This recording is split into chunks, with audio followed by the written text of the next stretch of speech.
Hi, Wait, everyone. what's the hero themed song we can sing at the beginning? Oh well.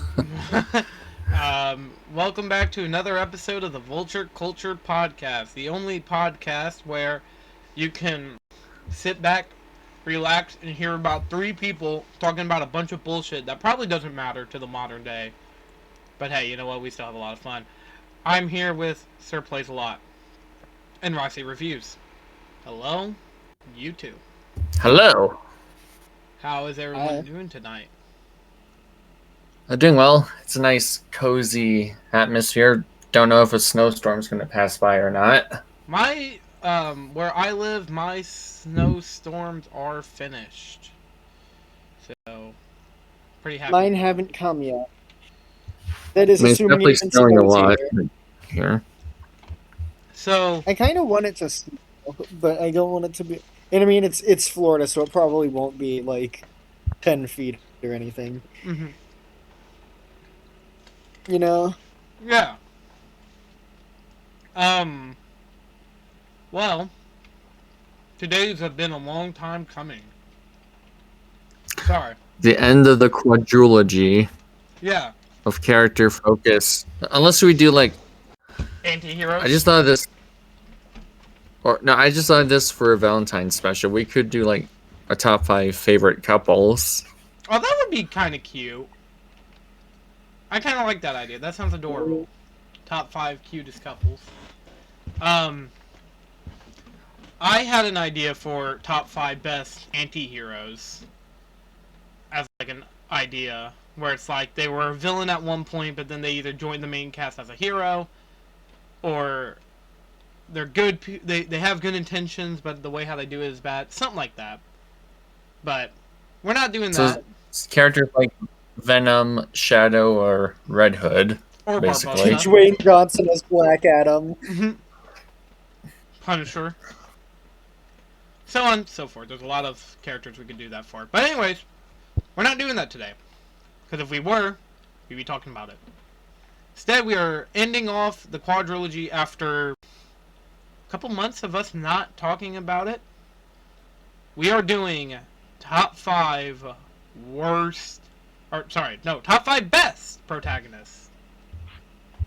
After, like, how long it's been since we talked about character-related top 10s. Roxy, do you want to tell us the rules? Uh, you can't put in a character from our top 10. You can't put in a character who's from the same franchise as any of our top villains. Or top 5 worst villains. So meaning, like, I can't talk about another Marvel character, I can't talk about another Final Fantasy character, so on and so forth.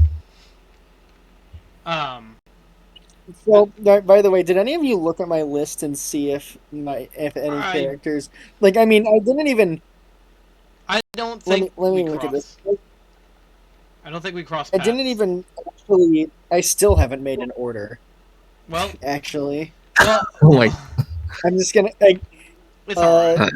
Look, it's fine. I'll just I sort of mean, go along with. yeah, I'll it's fine. improvise. We never claimed to be professionals. We're not. We are professionals. What are you talking about? Anyways, another thing is we also have a second dishonorable mention, just like top 5 worst villains. Yes. Oh yeah, sorry, honorable. This is honorable. Sorry, sometimes I slur my words. My bad. Why do you keep bringing this as the positive list? I don't know. We've been so negative. Our last 2 specials were so negative. I mean, we talked about the worst movies. We talked about the worst sequels. I mean, And we talked about Goodbye Volcano High. yeah. So we really haven't had a positive break. And before that, we had top 5 worst villains. So yeah, we are really due for a good list after what the last one was top 5 best After villains. enduring so much shit. Wait, even before that, we had top 5 worst protagonists. So like the last Yeah. the last good list we did was top 5 favorite villains and top 5 favorite movies. And before top 5 favorite movies, it was top 10 worst video games. So, yeah, this has definitely been a long time coming. I mean, I feel like this is finally our time to be happy for once. So, let's talk about them. See, I told you. I told you the effects of season 3 will work. It is working, I won't deny. Also, along with this, how I want this episode to be structured this time around, I want Roxy to go first, I want Sir to go second, and I want to go last. And the reason why is because Roxy picked the episode, and Sir's the main leader of season 3. And also, I don't know, it's time to shake it. Let's shake some things up a little bit, ladies and germs. So, is this the first time I've been first? No. No.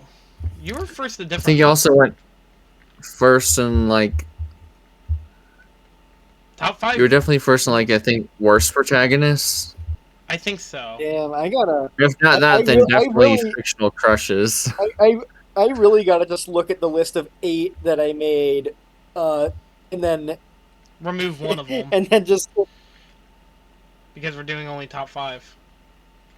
Oh, Damn, this is gonna be hard. well, Roxy, you get to start us off.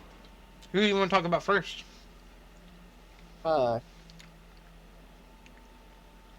I mean, I guess one of them I could just talk about on the anti-hero list. Well, yeah, if we ever do that, I'm totally fine with that.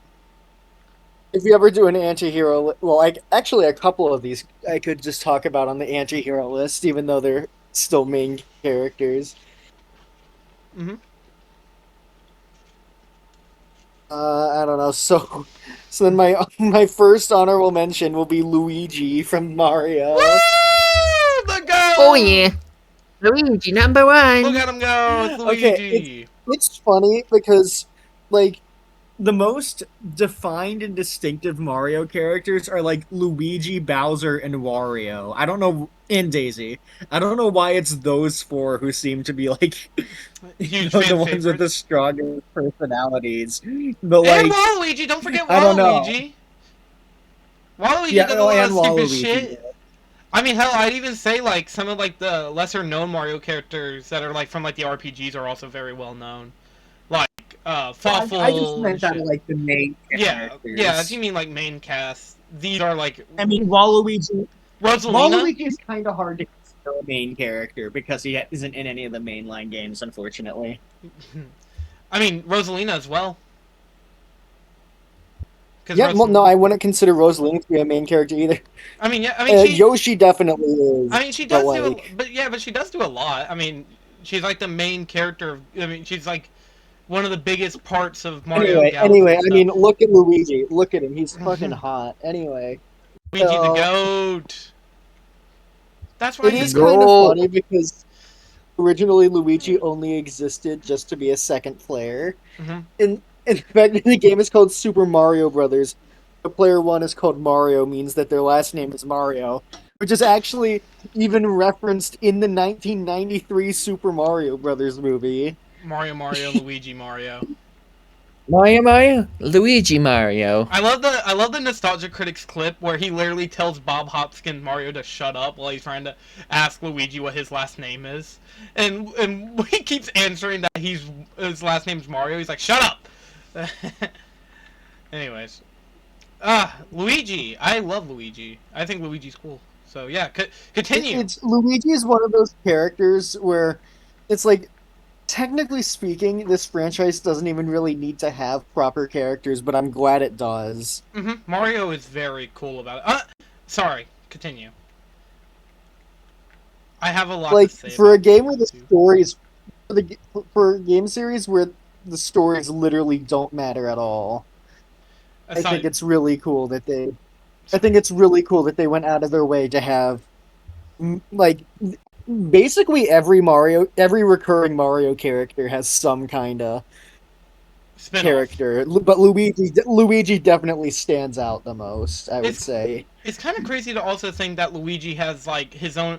Like, if you really think about it, like, some of, like, the most popular Mario characters go on to have their own, like, sub-franchise. Yoshi went on to have, like, the Yoshi Island series and stuff. Wasn't it Paper Mario that first established that Luigi was afraid of things, and then Luigi's Mansion was the first Yes. game to properly star him and then show that he Mm-hmm. is He's afraid of and ghosts. isn't that basically the point where Luigi became his own character? I mean, yeah, if you really think Yeah. about it, Luigi wasn't, and then Princess Peach had like the characterization in what was it, and like Super Mario RPG, and then she got her own game. Bowser, like aside like the main villain like Bowser doesn't really have his own game. I mean, what kind of game could you make with Bowser really, aside the RPG games like Mario Mario Luigi? Party 10. Yeah, true. Ah. Mario Party 10, the best Bowser game, totally. Anyways, but But I yeah, mean, really. Luigi. Luigi Mhm. Luigi's just such a likable guy. He like a real person in this goofy ass cartoon Even then, universe. he's still goofy You know what I mean? himself. I mean, he literally calls himself a No, he wiener. himself is goofy too. Himself is also goofy and stuff, but he still feels like a real guy in this universe, and not like some super serious like Chris Pratt type character. Yeah, exactly. Like But he's like an actual. He's like an no, actual. he has a sense of humor. Yeah, I mean, like I think like one of the best things I love about Luigi is like the fact that like he doesn't really even like recently. I mean, back in the day, Luigi was kind of like known as always getting the shaft, but like he always seemed to like he has like his own series. He does like he's like, Yeah, also like really it's competent funny too. because it's funny because he's literally a more popular character than Mario himself Yeah. now. Yeah. I mean, look, I love all the Mario characters. Honestly, I don't think there's like a bad Mario character. Out of And no, by the way, like I'm not. not mainly. And by the way, no, Mario is not a flat character. I Yeah, don't know why people think that it's Mario is a flat or boring character. He isn't. It's just that Luigi is a lot better, which maybe that makes Mario look worse in comparison. But but even I then, don't I know. love Mario. I think Mario's cool as hell. Like that's Yeah, a Mario's still great. yeah. Mario does a lot of things. I mean, people forget. Like I guess it's because like how many years we had Mario. We had Mario ever since. Oh, bless you. We had Mario ever since like the 1980s. But like still, I think Mario's cool, and I think it's kind of harsh to be crude on Mario. You know what? Actually, you gave me a good idea. I know who I'm going to add on to the as my second honorable mention. Anyways, continue.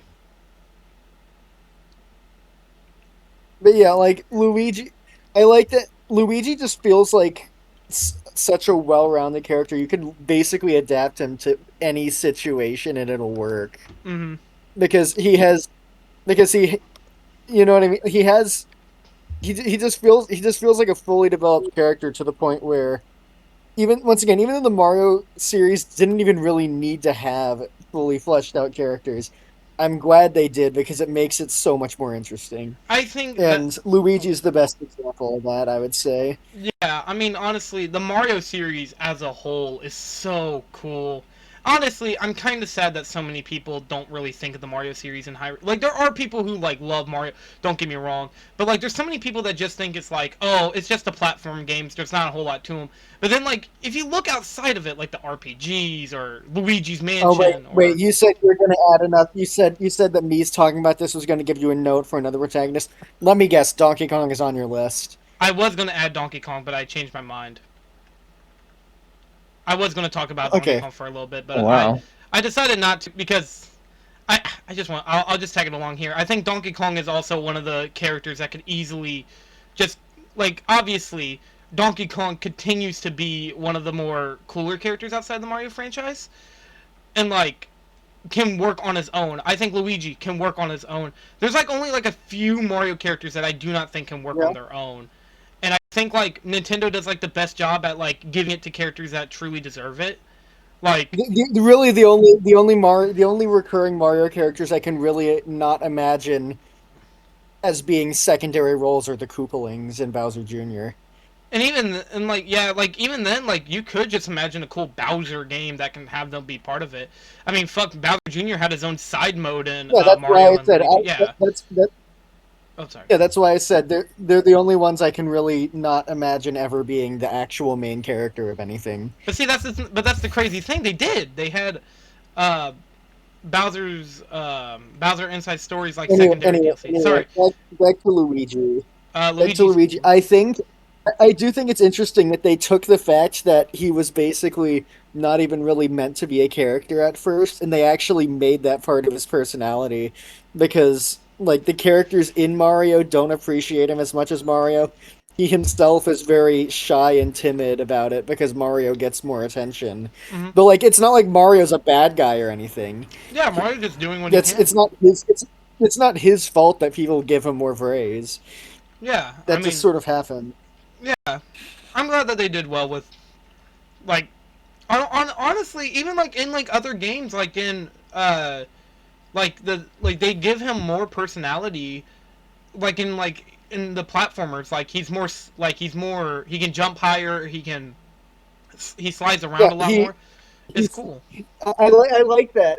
They applied cartoon logic, which makes sense because the Mario universe is basically just a cartoon world. Yeah, again, the Mario series is awesome. I'm so sorry, so not sorry to the people And who hate it. and and I like that. I think Luigi was the perfect pick to start making spin-offs about when you really think about it, because once again, taking into account that he's seen as second place, that at the time he was always seen in second place, so they incorporated into his character. They put him in a significantly scarier situation than anything Mario has ever encountered, I mean, and he has to actually save his brother. yeah, and Mario takes that in pride and hugs him. Like, I mean, I think that's cute. That's like Luigi's Mansion Yeah. 1 when he did that, right? Yeah, it's cool. And like, really, I mean, like, again, I know Mario went through probably like more huge like life-ending threats, but like Luigi getting a series where he literally just walks around a dark ass mansion and goes like, "Oh shit, oh god." Okay, we can argue about what is or isn't more dangerous at any point, but you have to admit what Luigi goes through is definitely scarier if For you're him, yes, actually definitely. Yes. gonna be going Yeah. around in those situations. Or at the very least, you could say Luigi definitely has the most like fucking like heart part of like he's like, "Oh my Most god!" Like he's the most timid. for a moment, I thought you were going to say he has the most Riz. True. Well, he does have the most Riz. Look at He him. Yeah, he has he has a best girl Daisy. How does he not have Riz? dude. He's definitely like one of the hottest characters in all of fiction. true. All right. And you know what? Even though the casting in the Mario movie does feel very random, Charlie Day as Luigi is an inspired choice. Oh, dude. He just unfortunately wasn't. Yeah. He unfortunately wasn't in it very much. I But hope that changed with the sequel. Which well, I mean, is, it looks like it. He's in more of the trailer.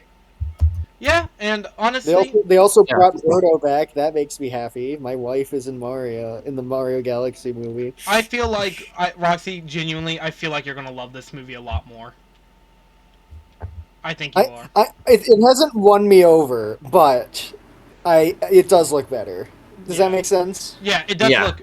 In my opinion, I think this movie's gonna be awesome. I mean, look, I love the first Did one. the Mario Bros go to the Sand Kingdom, aka Mexico? That's fucking awesome. Goodness. Yeah. All right, well, sir. Unless Roxy, you have anything else you want to say about Luigi?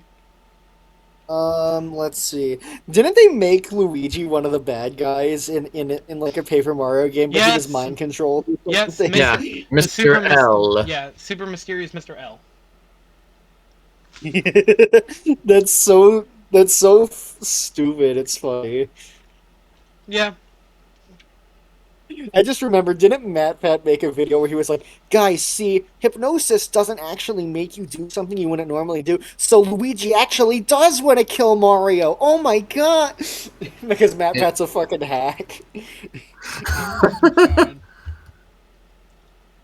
Well, I mean, like, yes, that Yeah. is technically true, but also, like, does anybody actually use that logic when they make hypnosis in movies and stuff? No.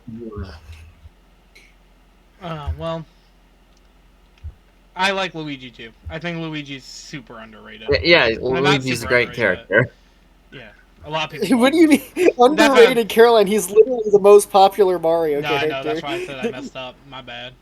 It's especially funny because didn't Shea Frillis have like yes, a and poll of the Luigi best won. Mario character, and Luigi got like over half the votes of second place, which was Bowser. Mm-hmm. Sorry, got like over double the votes from second place. I like Bowser too. He's definitely a cool villain. Sorry. Yeah, him, Bowser, and Wario are like the best three Mario characters in my opinion. I can't wait till they make another 2D, 3D Mario game. I hope Luigi's playable. It was weird he wasn't playable in Odyssey. I mean, I guess he did have balloon work. I guess he was working on his balloon business. Anyways, anything else? So we all agree Luigi's hot. Yes. Good. There's no arguing. There's no arguing. Luigi is a hot man. No homo, though. Anyways. Okay. Sir. You ready?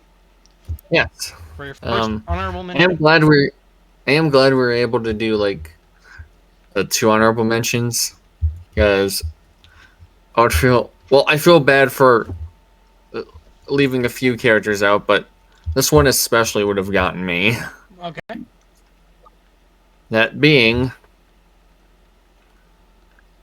Batman. Fuck! More specifically, the DCAU Batman. Oh, man. From the animated series all the way to Justice League Unlimited. Well, I really need to watch Batman the I animated need to... series. Yes, you do. It's so amazing. Well, minus a few episodes, but hey, Well, almost I mean, every to be show fair, has their features. to be fair, any show that isn't Gravity Falls and has multiple seasons will have some bad episodes. Yeah. Thankfully, that they do nothing to tarnish this Dark Knight's legacy.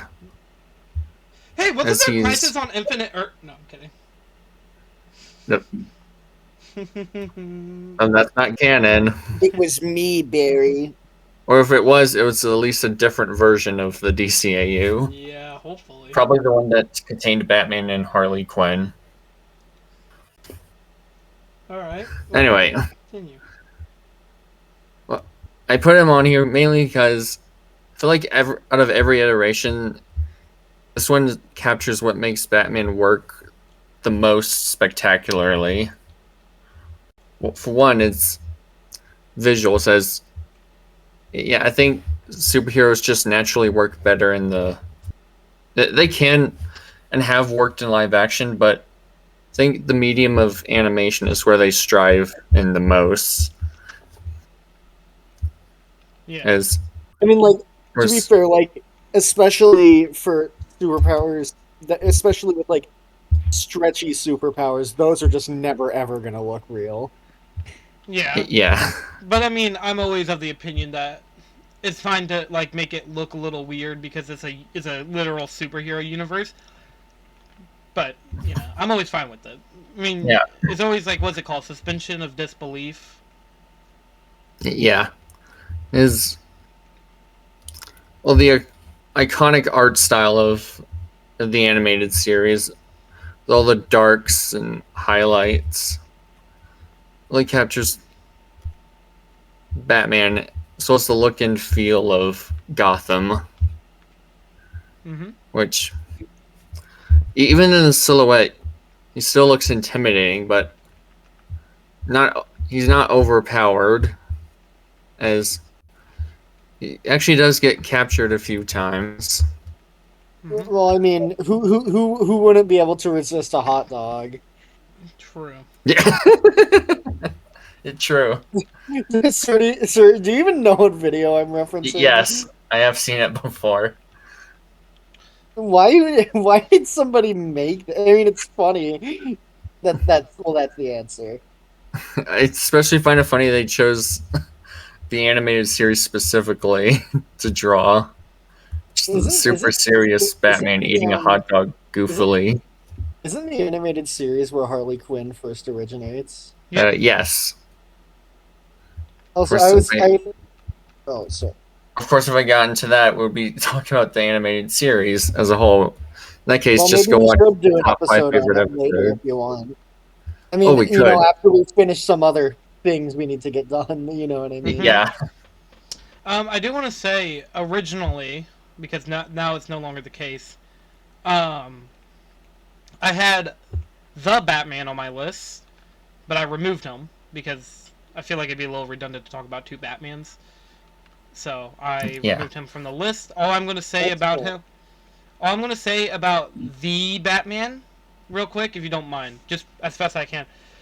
I like seeing a younger Batman that's less experienced, because then you can feel like you could feel the struggle that he goes through, such as driving down Gotham, barely hanging on by a thread, just trying to capture one villain, while also having the whole vengeance arc with him going like, I'm doing this for vengeance, to I'm doing this for everybody who feels belittled.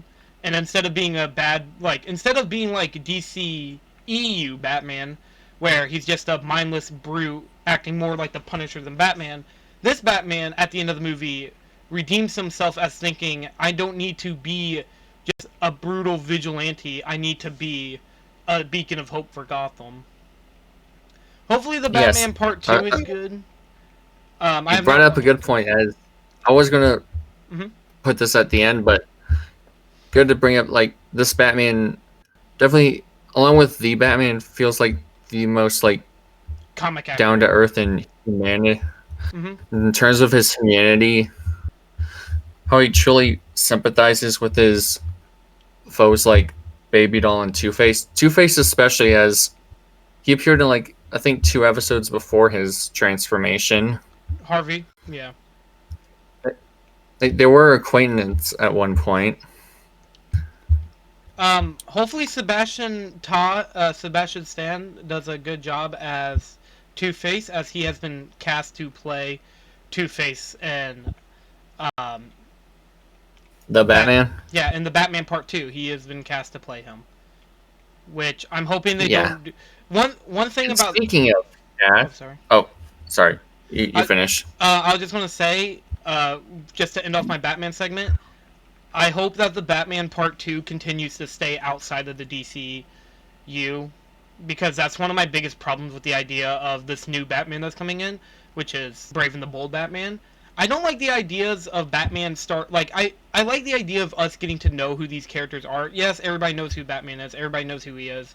We don't need to see the pearls in the alleyways and shit. But I don't want this Batman to Damn, be who's connected. the Joker? We should No, I'm not watch saying... the Joker movie to find out.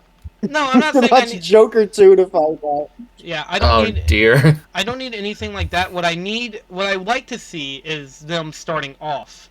Maybe a year or two in, just like how the Fantastic Four movie did. Fantastic Four First Steps. I'd rather something like that. That's why I do not want the Batman, which is more grounded in reality, to be in the DCU. And I hope that just does not happen. I mean, hey, the Flash's director is going to be working on it, so...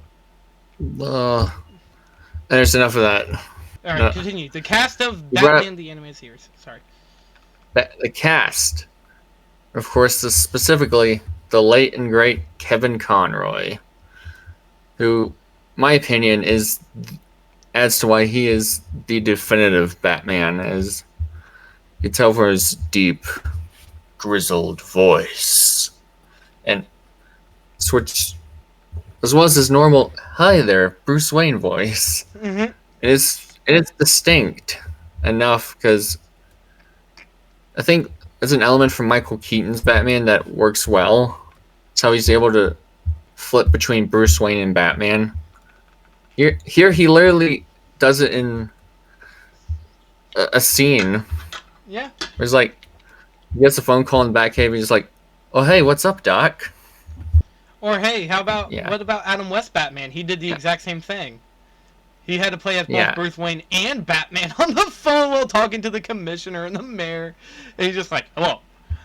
Yes." He's like, "Batman, I bet you heard of this." There's a lot of great Batman out there, but I definitely agree Kevin Conroy is really good.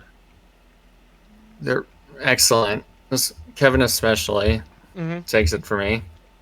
I totally get it. He also plays Arkham Batman. Yeah. He does indeed. Well, for most of it. He doesn't play it for Arkham Origins, Arkham Shadows. He does not play Batman for those games because they got someone else to voice act as him because they need a younger Batman than him. So I think that's fine. Anyway, sorry. Don't mean to keep interrupting. Yeah, that's fine. It is just honorable mentions, but yeah, it's still. Yeah. And you really feel for him and his performance, especially since we get to see his journey the most out of any other well, aside from the comics, of any other Batman, like, and from the animated series to the new adventures to even some of Superman, Batman Beyond, all the way to Justice League. You can see his journey throughout, how much he's changed, and sometimes even more open to teammates like Robin, Superman, etc. Wonder Woman. Rather than just working with Alfred. Yeah.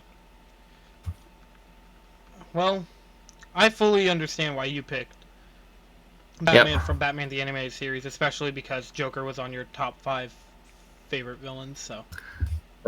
Yeah. I fully get it. I wonder if we'll see a hero from that villain's show on this one too. Who knows? I worded that so badly.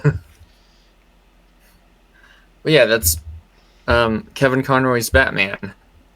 That is my first honorable mention. Alrighty.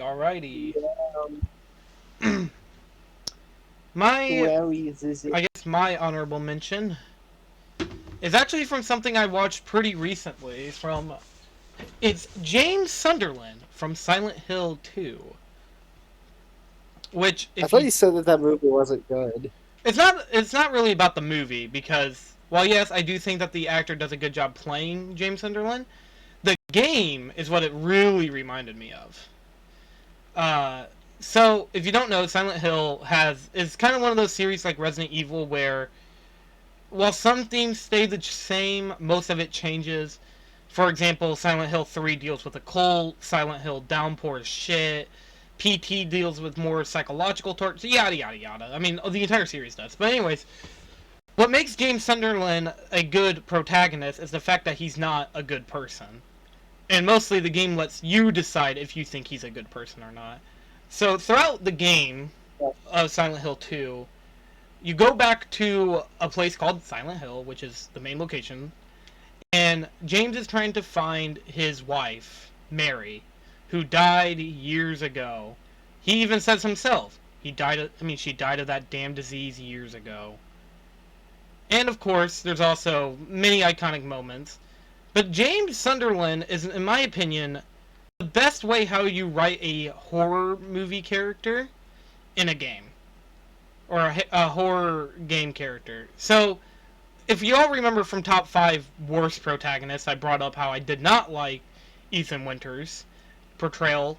Well, the reason why is because of how good he was in 7. And what Silent Hill does right is they don't return characters to ruin them. I wanted to bring that up at the very least, because I do like Ethan Winters in 7, but I do not like him in Village, and that's why I was mostly bringing my complaints on. Anyways, so what's wrong with... so what's so cool about James is the fact that you don't really know what happened to Mary, aside from what James tells you in the game. James brings up that she died of a disease.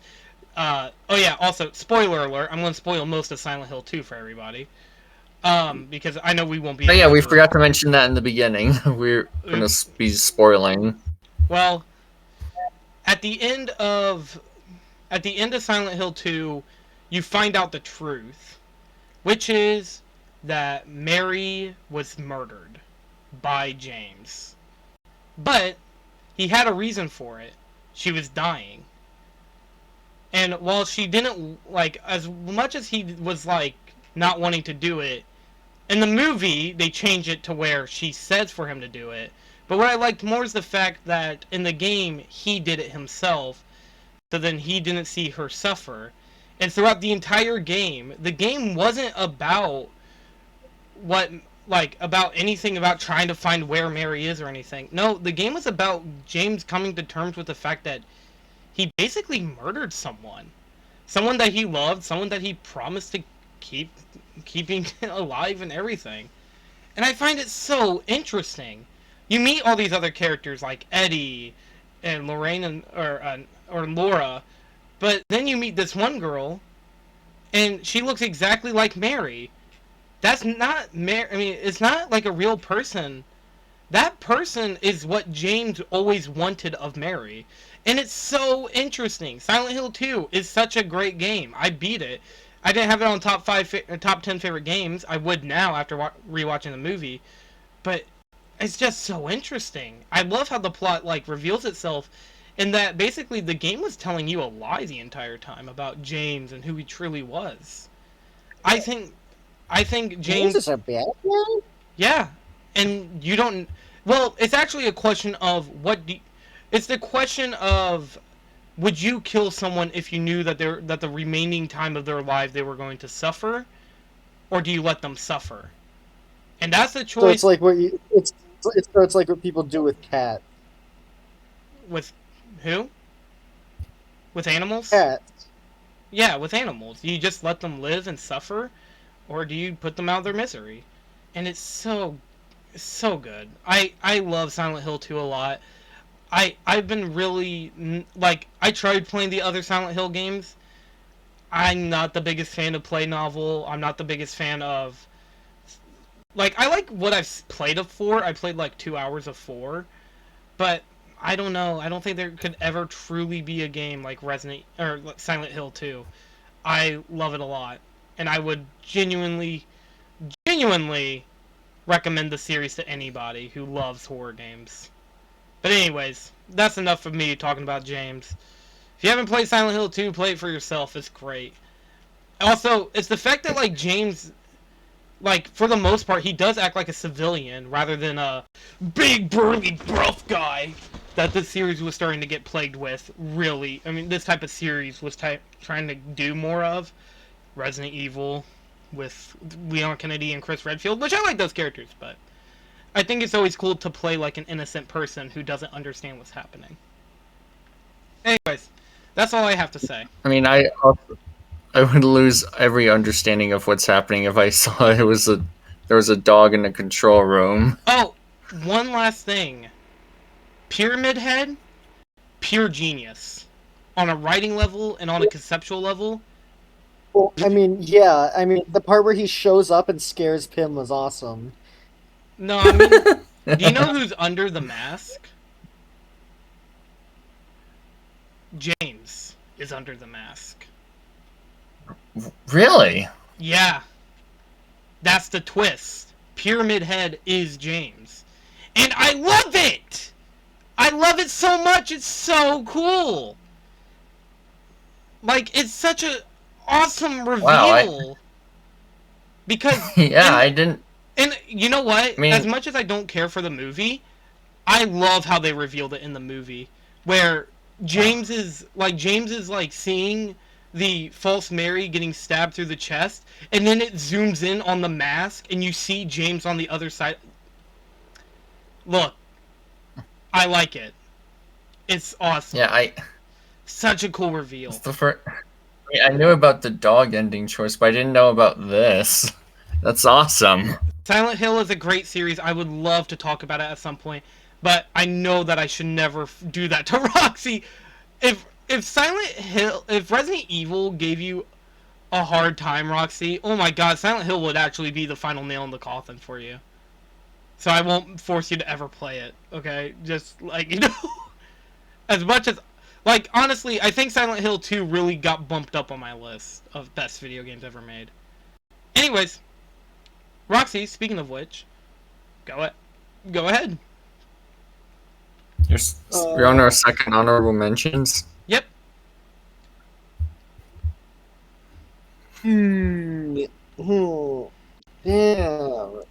Yeah, this is hard.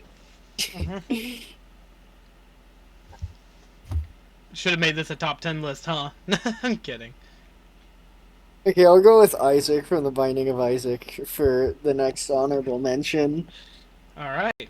Because it's kind of like a Mario situation where like for the game's gameplay, they really didn't really need to write a story for it, but I'm glad they did because what they did tell is a really tragic tale of religious abuse Mm-hmm. and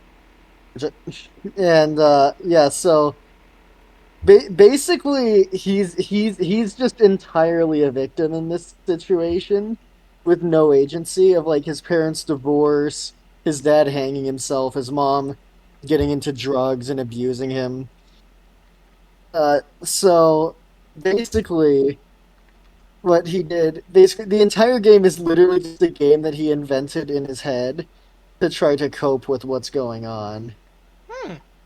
And you're playing it as he's literally suffocating to death in the Oh. chest because he like he hides in a chest to play the game in his mind. Mm-hmm. That's fucked Yeah, up. he dies, by the way. I mean, I feel like that would be what I would thought happen. that was kind of obvious. Yeah. Damn. So, he's only 5 years old, by the way. Yeah. Oh my god. So So, dark. yeah, it's really dark. It's a fantastic game. You should play it if you're interested. Well, I mean, I don't But yeah, know. I think it's really interesting just how much like he blames himself for what happened, even though it wasn't at all his fault as well, because he's too young to actually understand anything. Does that make sense? Yeah. Yeah.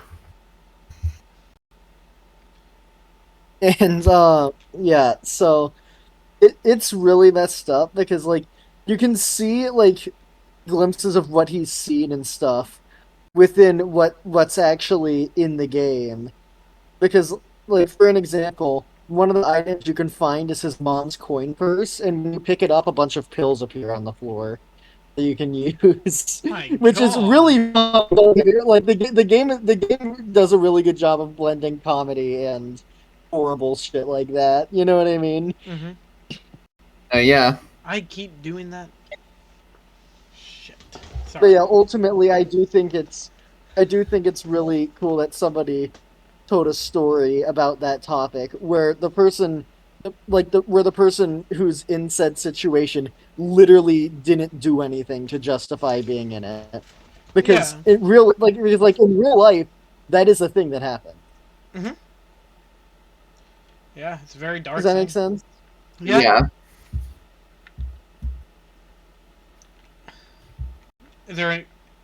I don't want to rush you if you Oh, have any also, more. I There you think go. I think it's interesting. So all the playable characters in the game are him, like in different costumes and stuff, and you can see in like dreams he has between floors that he's bullied by like his mom, who gives him like who will like literally like hand him like a present that's full of shit. She destroys his toys because they're connected to his dad, who she divorced and doesn't like.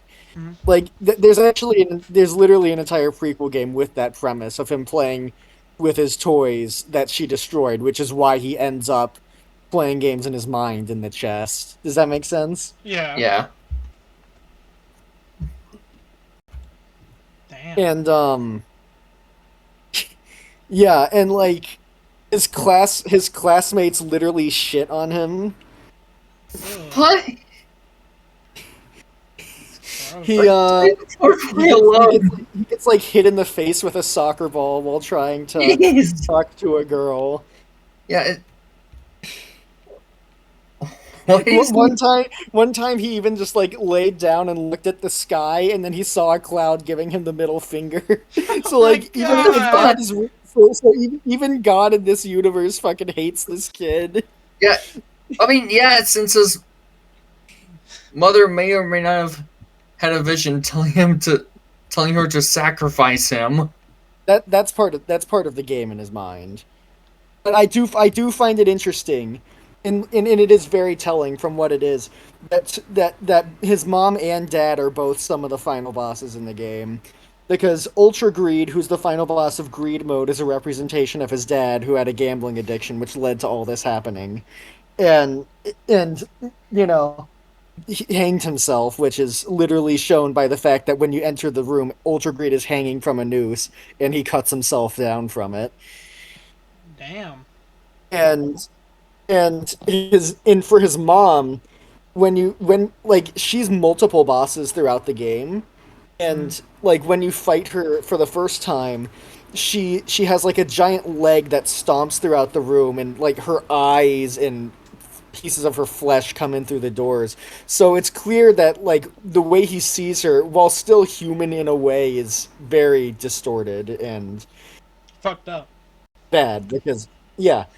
But then even then, her heart is one of the bosses. Isaac as a fetus is one of the bosses, and even like there's you even fight his mom as like a zombie monster that he drew that doesn't even look human called Mother.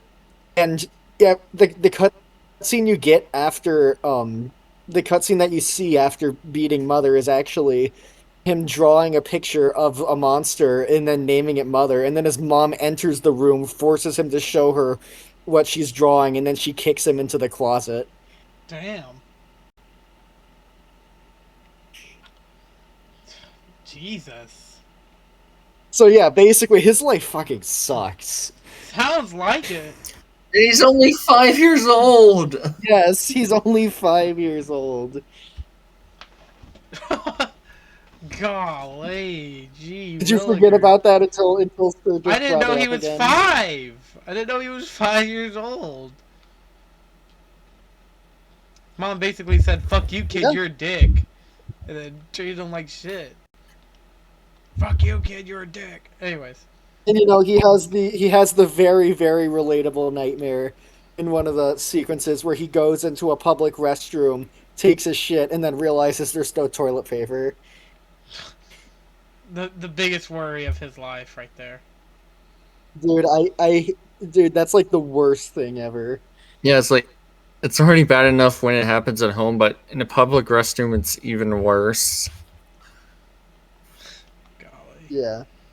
Anyways, is that all you had to say about good old Isaac? Yeah. Alright. Sir, someone a little less depressing, please.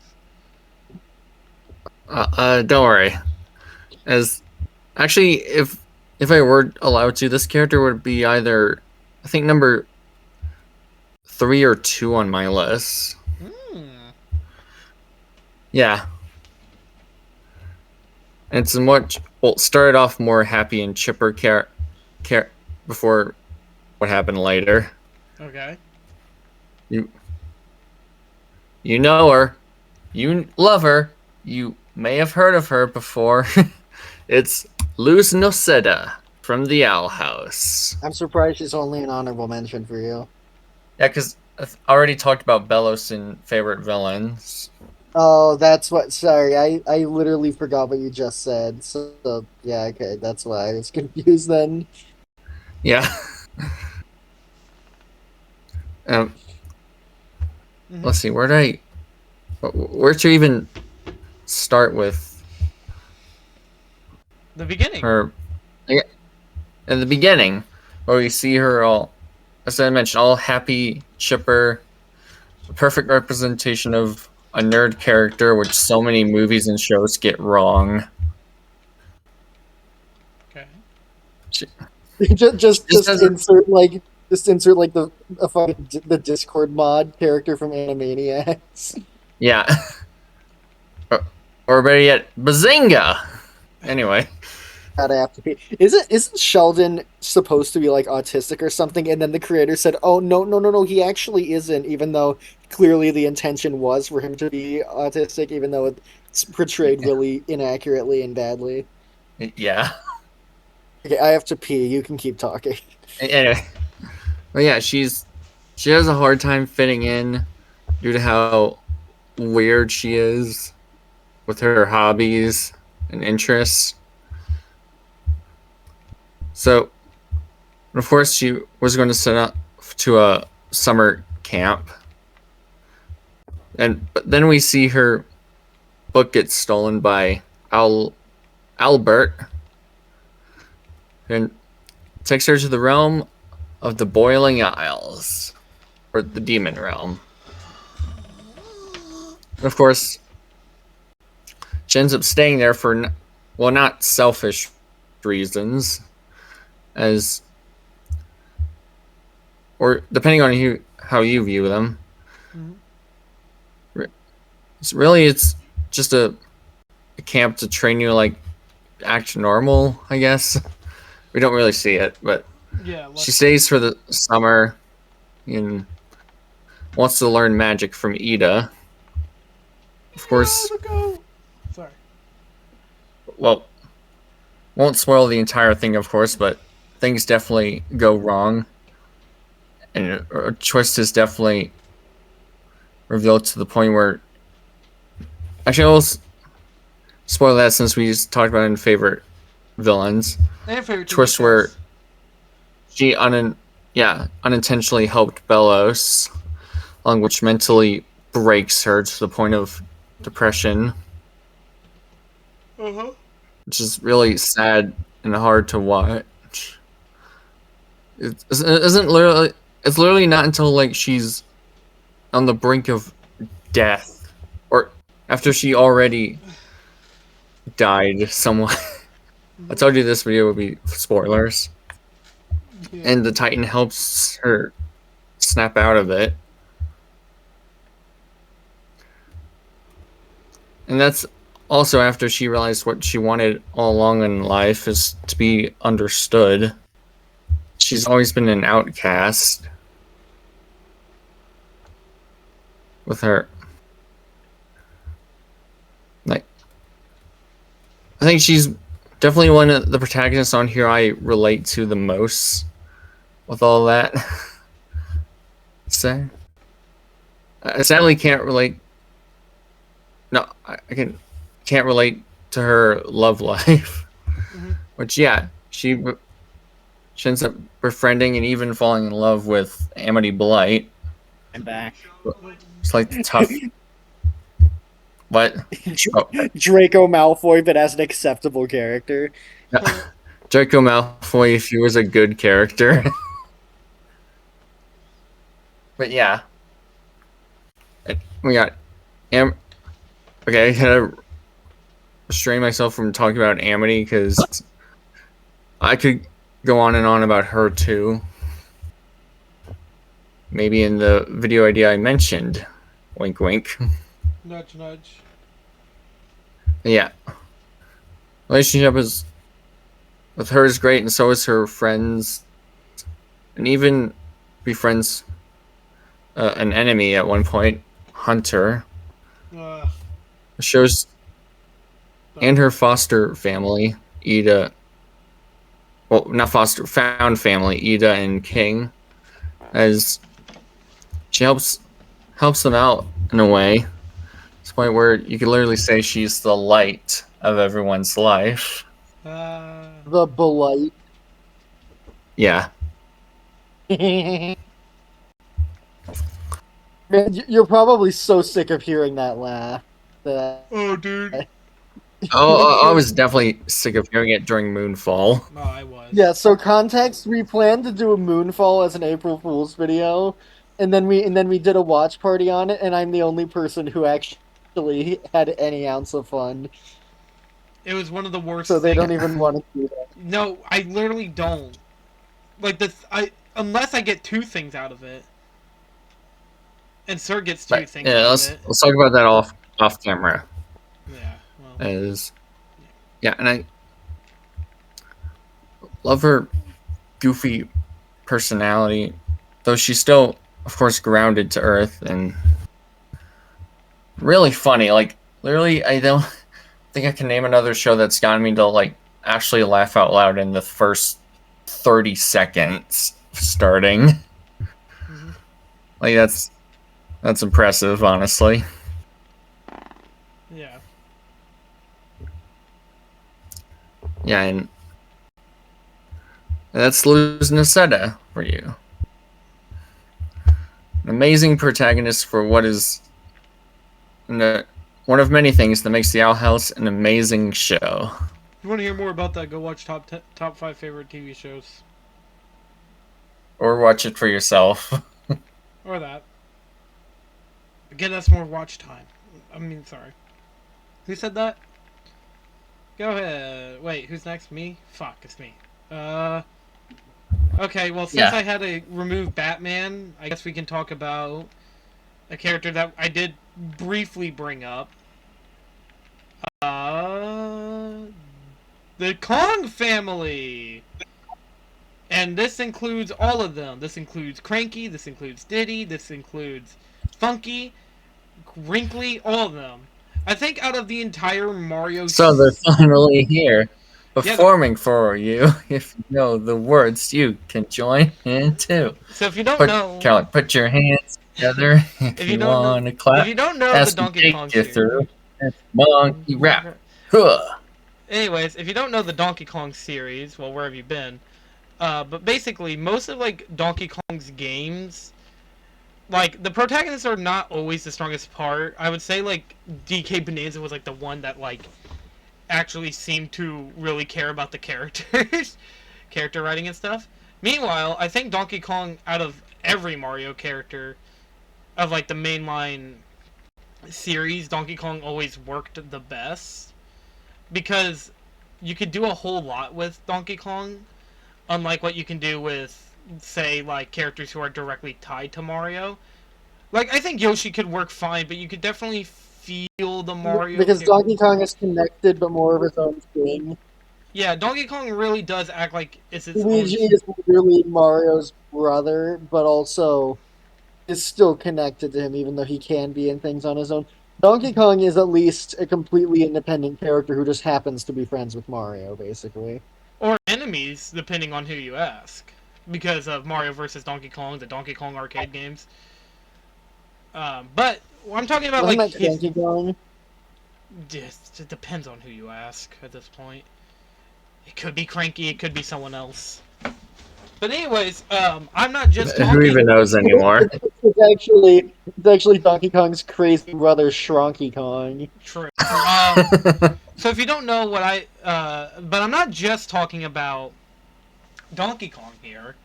I'm also talking about his wacky family. Starting with... wait, who's the first one? DK Jr.? Who the fuck is that guy? Who invited this guy? Anyways... Who invited that kid? He's the star of Donkey Kong Jr. Math, you know. Yeah. Anyways, Donkey Kong, like Diddy Kong, Dixie, Cranky, all these characters are really fun and enjoyable. I think one of my biggest issues with the Donkey Kong IP as a whole is the fact that there are more than just Donkey Kong, Cranky Kong, Funky Kong. There's way more than just those characters. Like, you got Lanky Kong, who's like a really goofy-ass motherfucker, who literally in part of the fucking DK rap, they emphasize the fact that he has a funny face. There's also the fact that Donkey Kong also has, other relatives, which, you know, if you know the relatives, such as, there's also Tiny Kong, who is like a little shrimpy, character who could shrink to fit her mood. You got Chunky Kong, which is this big ass fucking... He's dead. Yeah, he died. The alcohol poisoning, you know? Anyways, you got Cranky Kong, who... I always liked Cranky Kong in the original games. I think he's cool that, like, they made him playable in DKC Tropical Freeze. But I always liked the fact that he was kind of like the guy who was always a prick to you every time when you see him. Like, he's always, like, making fun of your progress. And, like, Donkey Kong Country 1, 2, 3. Yeah, I remember, doesn't he say in the credits of the first country that, I managed to beat this game in like 30 minutes without losing a life. Yeah. I always like that. I think Diddy Kong really is a cool standout character with the fact he has a jetpack, like a little peanut gun, and like they incorporate that later. I think many people bring up that the Mario series needs a DK-like game, and while I don't always agree with that because I think Donkey Kong... because DK already exists, you don't need to cross over into what... It does. Yeah, you don't need it. And they're like, well, Donkey Kong has like really tough platforming and stuff. And I'm like, yeah, well, Yoshi has extremely easy. If you want to play that, then play Donkey Kong. It's Yeah. And also, that's another Mario thing. doesn't need to adjust to fit that. Yeah, I mean, it's kind of like when people are like, the Yoshi games are too easy. And, like, I do agree. I think some of the Yoshi games are easy. Which I was going to include Yoshi instead, but Yoshi's not really a character. I mean, many people will argue Donkey Kong's not really a character either, but I mean, I don't know. Donkey Kong does a lot of fun shit, and I think that his family's awesome. I think it's like an untapped potential of the Nintendo Cinematic Universe. Or, sorry, the Mario Cinematic Universe. Like, I wish that we could see these guys more, other than just Donkey Kong, Diddy Kong, Cranky Kong, Dixie Kong, and Funky Kong. I wish that we could also see Lanky Kong, Tiny Kong, Baby Kong. I wish we could see all these Kongs. King Kong? Why not? I also think it's a little weird that they never brought back, DK Jr. Well, you can also. What? I was gonna say you can also bring in Donkey King from the Disney Channel sitcom Ant Farm. Oh, also, one last thing. I do want to mention this. I think that Donkey Kong Country is such a cool it's such a cool sub series, and it works totally with Donkey Kong brand. However, I am glad that they did experiment more than just 2D side scrollers. I mean, they made rhythm games, which were pretty fun. They made with a bongo peripheral.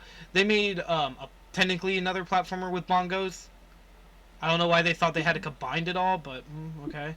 I also like the fact that Donkey Kong had 2 racing spin-offs with Diddy Kong Racing and then Donkey Kong Barrel Blast.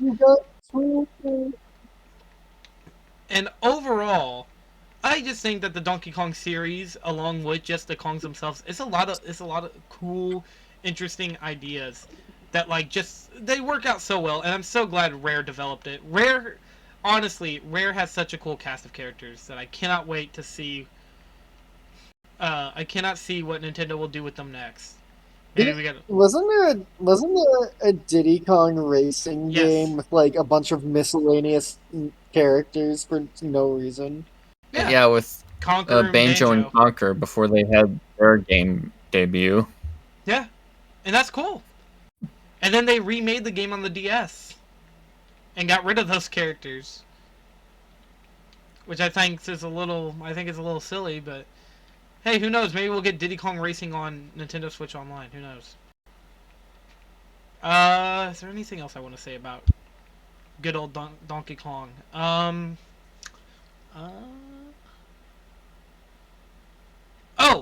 The designs are really cool.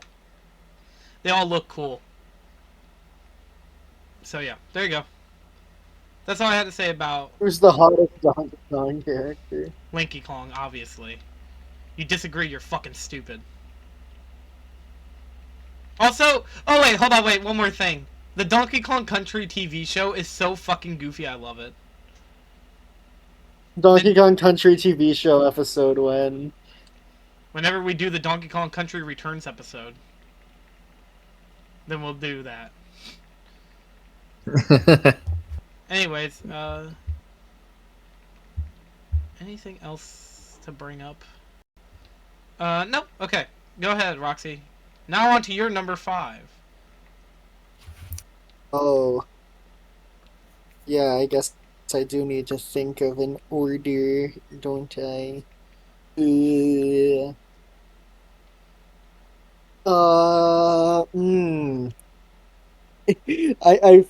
I hate having to choose. I'm not gonna lie. If you want to do a third honorable mention, I don't really recommend it, but it's your episode. No, it's fine. I don't want to drag the video out. All right, cool. Say it'd be like a long episode. Let's go with Woody from Toy Story. Oh goodness, Woody. Hello, Woody. Dude, he's funny man Tom Hanks from hit movie Elvis. Oh, Tom Hanks was in Elvis? Yes. I have not watched that documentary. I like Elvis, so. Anyways. Go ahead. What about Woody? Well, he like for most of the first movie, Woody's a fucking asshole, but it makes sense. Like what he does is bad, but it's not from a case of being evil. It's from a case of insecurity. You know what I mean? True. So yeah, it's hard to hate Woody because it's relatable, it's understandable. You know where he's coming from, Mm-hmm. and as the series goes on, his development just stays consistently like really well because he's endlessly loyal to his kid, except in Toy Story 4, but Toy Story 4 can go fuck itself. Want Toy And Story 4 to go fuck itself. yes, Okay, continue. Sorry.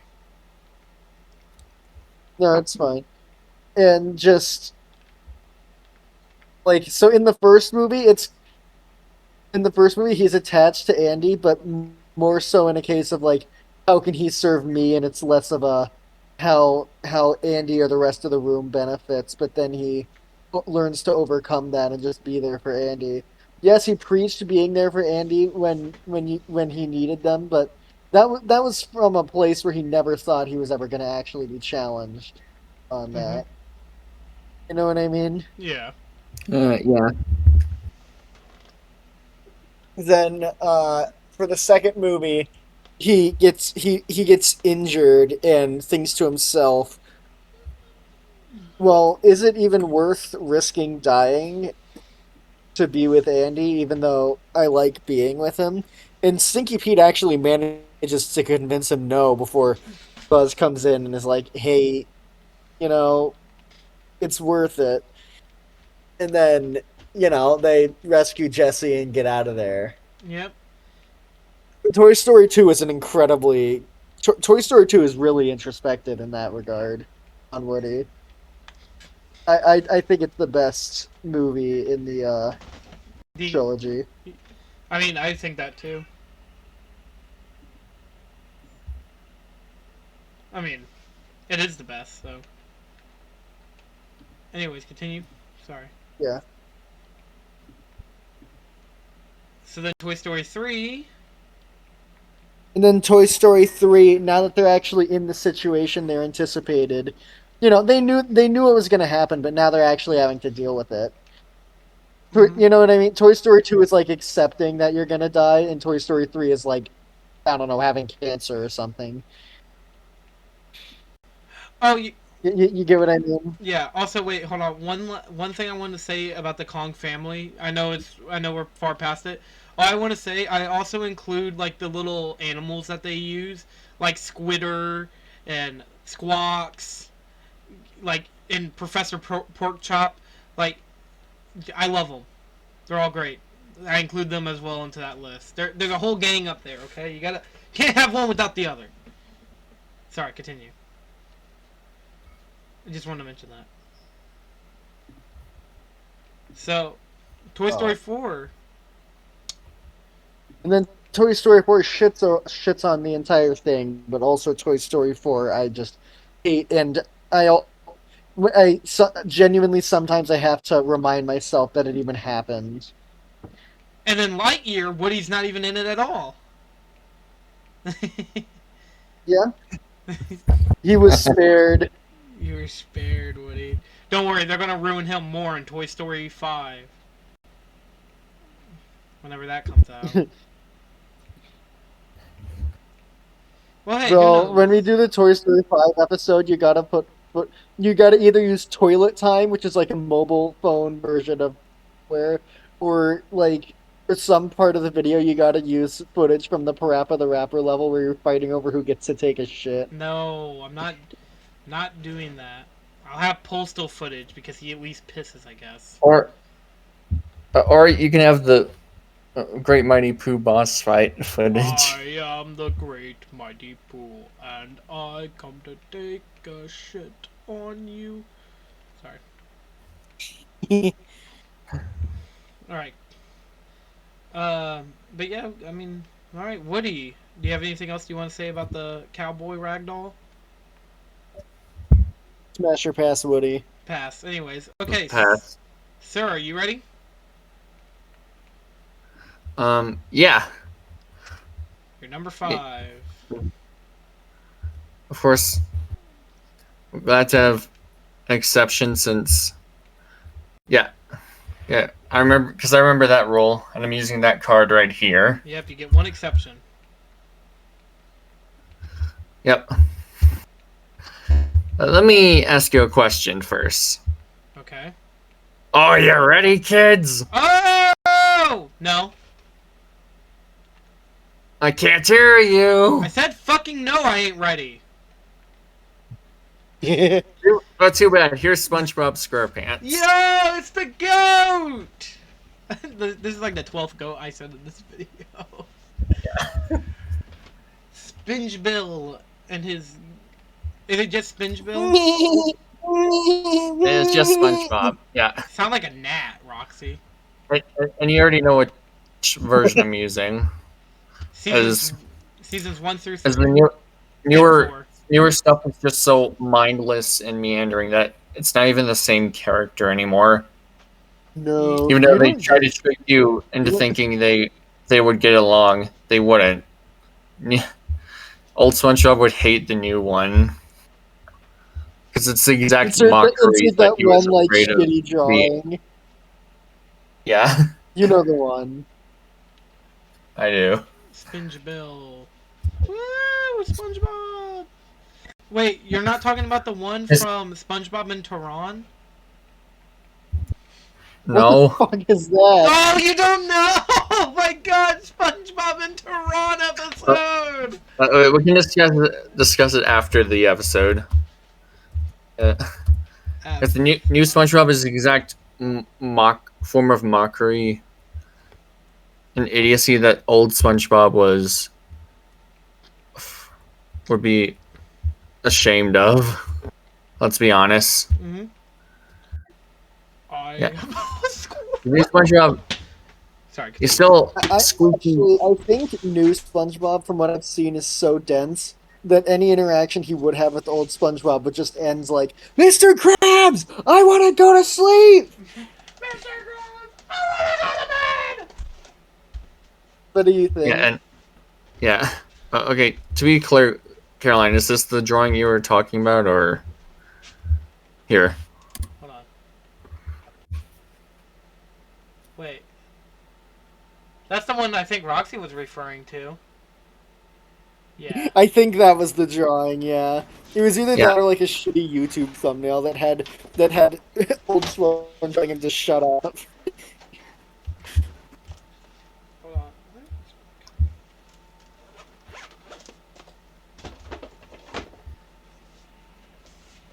on. Yeah. Anyway, let's talk about what makes old SpongeBob actually great. For one, yeah, he's still a happy, squeaky guy, but he feels a lot more still grounded in a sense. Yeah, because as the show went on, the Krusty Krab just became like the town church for some reason. Yeah. Mm-hmm. And SpongeBob basically became an annoying version of Jesus. Yeah. But back to all these. Where did I leave off? Squeaky guy, yeah. Still grounded. He still has his doubts, his fears. Even in the first episode, he needed Patrick to motivate him to apply for the Krusty Krab. Team Krusty Krab! And even the first season in general shows it off, right? Like him also not being able to make a Krabby Patty after Bubble Bass. before he was overused, he was just the guy who stole the pickles to get free food. I love Bubble Before Bass he became so Doug Walker. Yeah.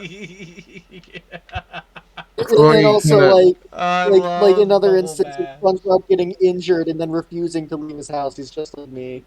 Yeah. Also, can I just be honest? Bubble Bath is one of he could have easily been one of the best characters in this show if they literally used him super sparingly and only his first didn't he return in Bulletin Board in season 9 and That's it the worked thing. He was yeah. only in for years. He was only in like 2 episodes, being pickles and fun. And also, technically, he was also in the SpongeBob movie too. Sponge Out of Water. Or at the very least, or at the very least, did Bubble Bass transition? Like, and then transition back? Because like What? he has like a pair of boobs in the oh my god, hold on. I'll send a picture. What? Why are we... What the fuck are you talking about? Hold on. Okay, keep going, sir. I'm gonna. Yeah. His doubts, his insecurities. He still feels like a real person. Wait, they'll have to start calling him Booble Ass. Despite his like. And of course, he keeps going most of the time because of his undenying optimism, just like me. And just like me with the first movie, Mr. Krabs doubted him just because of his childish, whimsical nature. That he could even run the Krusty Krab too. Hold on. Due to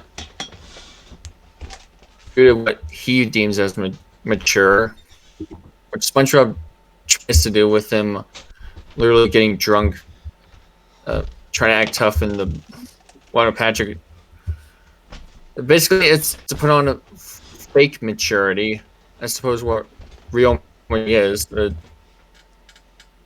is no way I imagined this. Hold on. Being yourself, but still knowing how to handle more. I'm explaining this badly. You're good.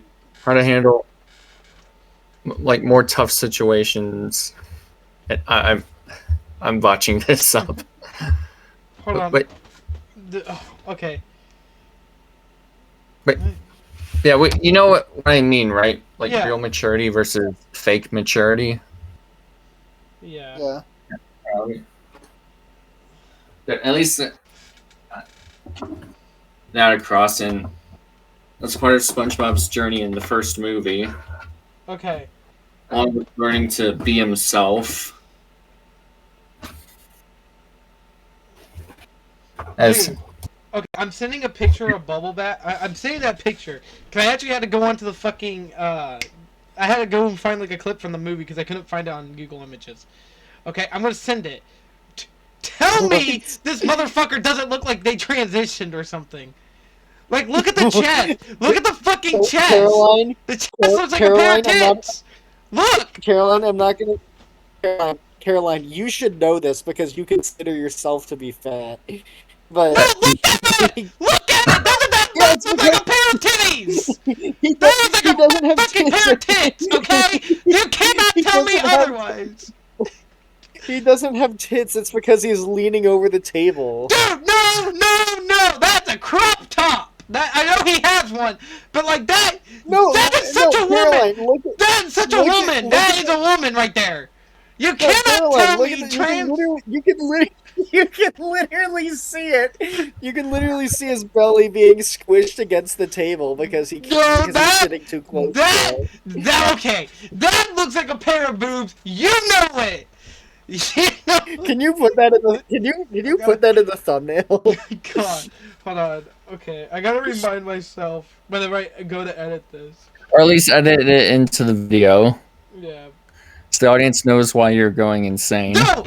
Okay, people in the audience, doesn't it not look like Bubble Bass has like a pair of boobs in that scene? Like, look, I know Bubble Bass is a little on the wet, heavy side, but that doesn't mean that that his boobs would grow out as much as a woman's. Look, okay, okay. It looks like a woman, okay? I'm just saying. I just thought, like, for a minute it looked like Bubble Bass transitioned at one point. I'm not judging them at all if they decide to go down that route. Good for Bubble Bass. Let Bubble Bass live, okay? Hashtag free Bubble Bass, okay, but here's the thing.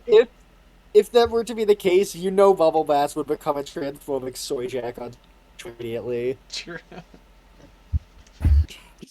Oh god. Sorry for yelling. Yeah, It looks like it. because It the looks newer like it. seasons just use them as a self-insert for the people they don't like. Oh god. But yeah, back to SpongeBob. I mean, technically, we're still on SpongeBob. We were just This talking about is Bubble literally Bath. the dumbest tangent we've ever had. I'm sorry, but they looks like I forgot where I was now. SpongeBob. Oh yeah, SpongeBob first real movie. maturity, real maturity versus fake maturity. Yeah, and I and yeah, his lesson in the first. That was Plankton who learns the lesson of.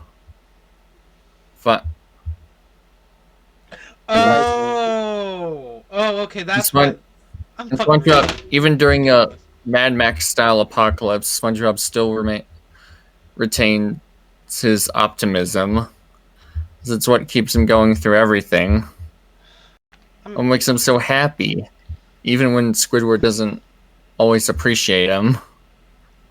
I like to make a formal apology. It takes SpongeBob not really swallowing a bomb for Squidward to really warm up to him. I see what you're talking about now, Roxy. I'm fucking stupid as shit. Yes, then, you are. I am so stupid. Then he still shows appreciation beforehand, like in Band Geeks, where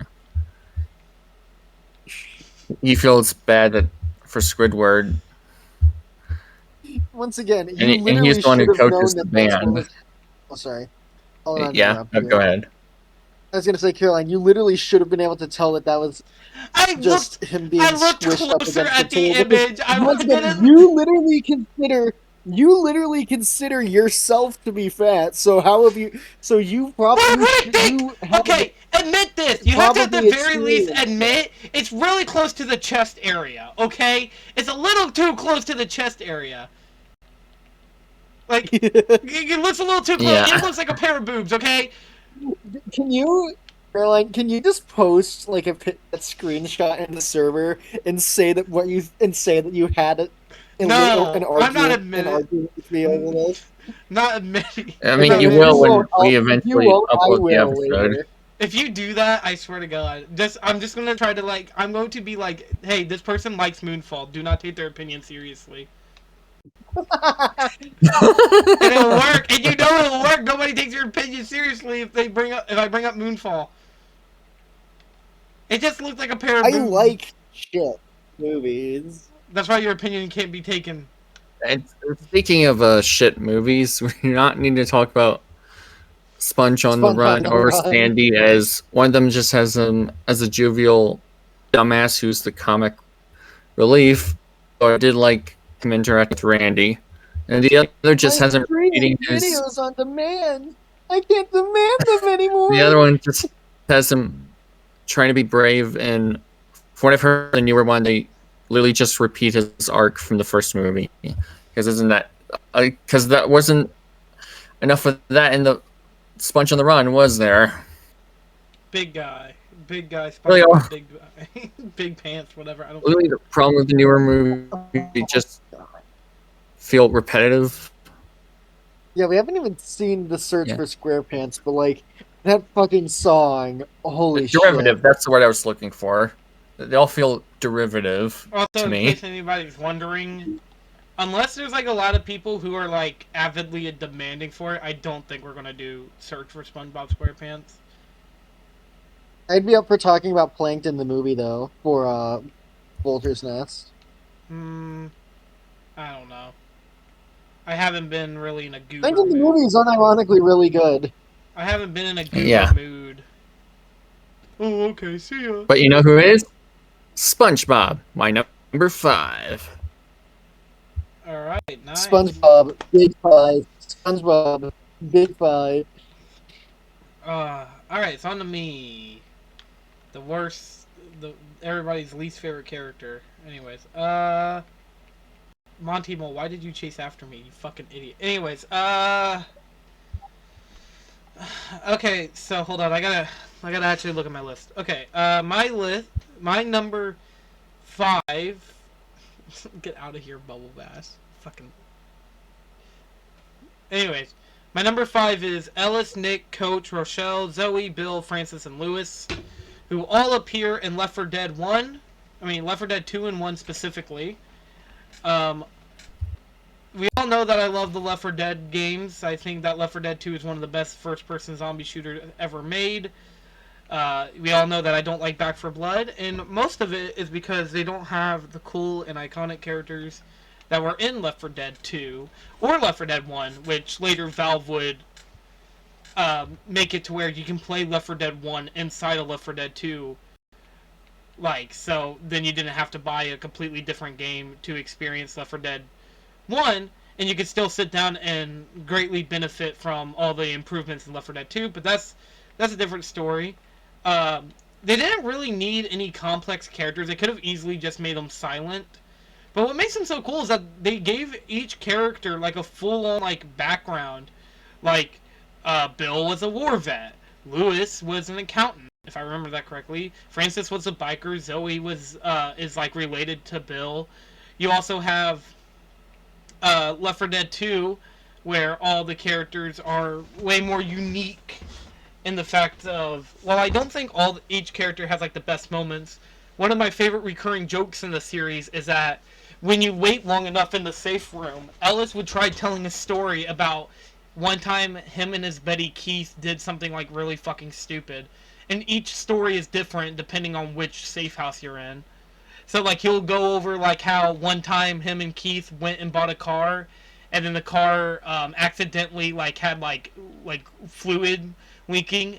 So the only way how they were able to drive it home is they had to buy tape. And just before the story starts getting good, one of the characters will be like, Ellis, do you really think this is like the perfect time for this? And he's like, okay. So he stops telling the story.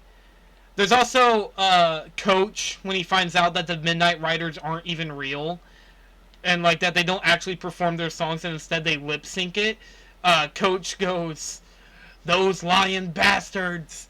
I fucking hate them! How could they do this to me?" There's also their brilliant plan for trying to get out of the their brilliant idea to get out of the Dark Carnival, because they saw a helicopter in the third area of Dark Carnival, which is the second level of the game, where they see a helicopter pilot. So to get his attention, they go find the Midnight Rider stage, and they hold on one second. I don't know what my cat is. Oh my god. It's cold out there, I know. Anyway, sorry.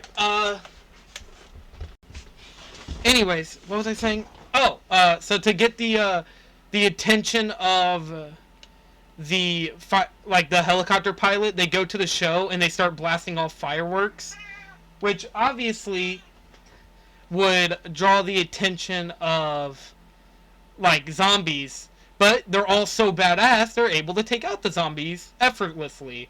Like, I know a lot of people say it's unrealistic for these people to like be immune to the zombie apocalypse, but no, they're all immune. They all can't get infected.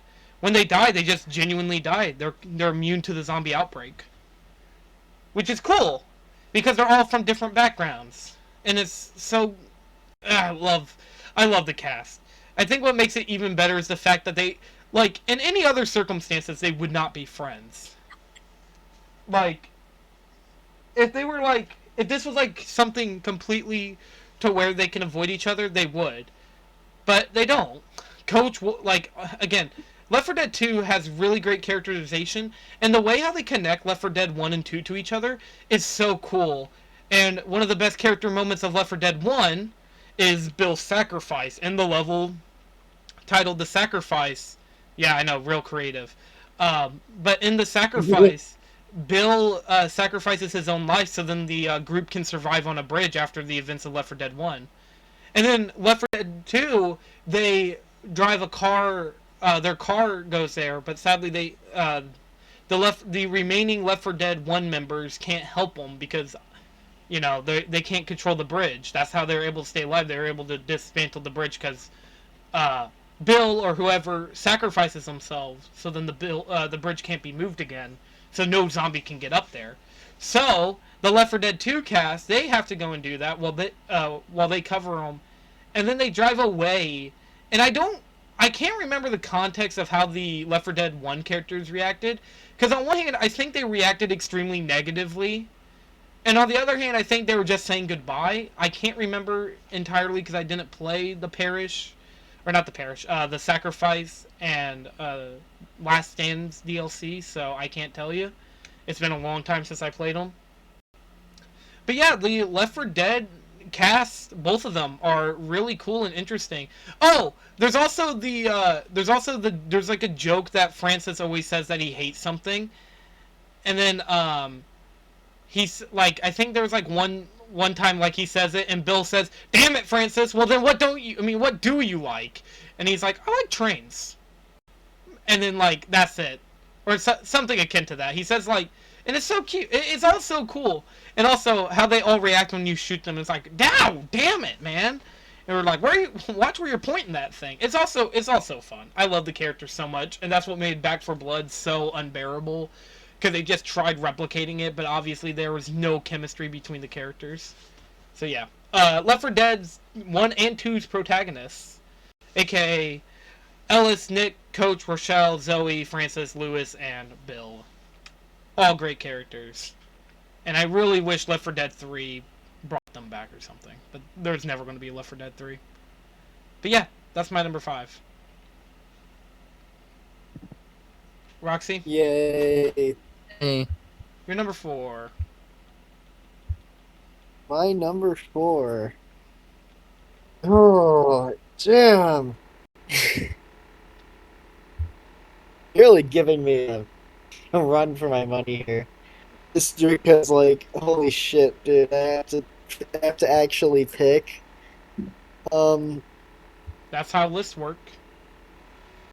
I know. Luckily, most of my favorite characters can all be kind of grouped together. Luckily, So I'm gonna go with Stanley Fines from regular Regular show? Stanley Fines from Gravity Falls. Alright, Stanley.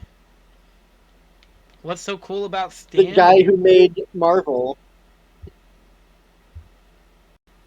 No, not Stan Lee. But yeah, so Go ahead. But yeah, so basically, he's a guy that we know in the show from the beginning as always as one of the main characters. Like the show, really like the intro. I find it like the intro only specifically name drops Dipper, Mabel, and Stan, but that's for a reason. It's because they are the 3 main characters, you know. Yeah. And I think Stan is definitely the best of the 3 because his story is genuinely tragic, but in a way that makes you root for the guy because he's basically for the past like 30 years, everything he's been doing was in an effort to atone for his mistakes. Mm-hmm. He accidentally got his brother sucked into a portal, so he took his identity so he could stay there, and even humiliates himself by making a shitty tourist trap for the sake of raising the money to keep allowing himself to live there, while trying to fix everything and figure out how to make it work. Mm-hmm. And it's nice because the facade he puts on, with like how he acts generally, isn't really a facade. It's literally just it's like Prince Charming pretending to be Shrek in Shrek 2, where he literally just says, "Oh yeah, I'm this guy," and then everybody believes him. But it works because Ford was already an isolationist, so so nobody in town realized that he wasn't the same guy. You know what I mean? Yeah. Yeah. But yeah, so like on top of the fact that already makes him really likable, he's still a shitty guy. Like don't get me wrong, he's a guy trying to atone for his mistakes, but he's still not a good person. Like he regularly commits robberies. He scams people. He puts his niece and nephew into child labor. He's like if I told you this without context, you'd think this guy's the villain of the show. But like in actuality, he generally is still like a relatively nice guy to the people he cares about, and he showcases that he does care about them, Mm-hmm. even if once again he definitely is driven by ulterior motives as well. Yeah. He's also just the funniest character in the show by far. I read a comment, and it was like Stan Pines something something, and he's like, but even he would eat glass before voting for Donald Trump. Takes a comment to no comment. I don't know why that sticks out of my mind so much. Alex Hirsch himself said that, like, somebody asked Alex Hirsch if any of the Gravity Falls characters would vote for Trump, and he said that Stan would think about it, immediately realize that Trump would deport Seuss, and then punch Trump in the face with brass knuckles. Yeah, that's another thing I forgot. He has brass knuckles. Yeah, and also Stan is like, well, he probably got this sorted out with Ford's identity afterwards, but he's literally legally not allowed to go on a plane. Mm-hmm. The episode of Tale of Two Brothers was like a really good way to like show the character dynamics of Stan and his brother, because we didn't know he existed for like the vast majority of season. Yeah, I think all of season and one. here's the thing. Even though it was an accident, what Stan did that screwed over Ford was still his fault. Yep. And he could have easily avoided it by not being immature about it. Mm-hmm. You know what I mean? Yeah. Yeah. I think that's the thing. Like, Stan doesn't think things through. While what he ends up doing as a mistake is an extension of how he's feeling, it's something it tends to be something that he realizes he doesn't actually want. Yeah. You know what I mean? Mm-hmm. Stan is Yeah. a good Stan Ford, because his name's Stan Ford. No, wait, no, his brother's name's Stan Ford. And his name is when the real Stanford finally comes in, and it's revealed, just like, even though Stan did all of this to bring him back, Ford is, Ford himself is also kind of an ass and not the hero you'd expect him to be. Mm-hmm. And to the point where Stan's mental health basically leads to the two of them getting in a fight in the most dire situation possible that could have ended up making the day not saved. Yeah. Also, the ending. Yeah, where he sacrificed himself. Okay, I'm not gonna lie. The fact that he comes back is the fact that Stan comes back, I think, is dumb. I think it would have been stronger if he actually stayed with his memory erased. But the fact of the matter is, him being alive is still nice for the actual conclusion of the show where Dipper and Mabel leave. Plus, I'm sure Disney Channel wouldn't allow them to essentially kill off one of their main characters. I mean, they let the. Were they planning on canceling the show at one point? I think so. You I know, don't remember. I remember when Weird Mageddon was happening, and that was such a cool way to end off the series.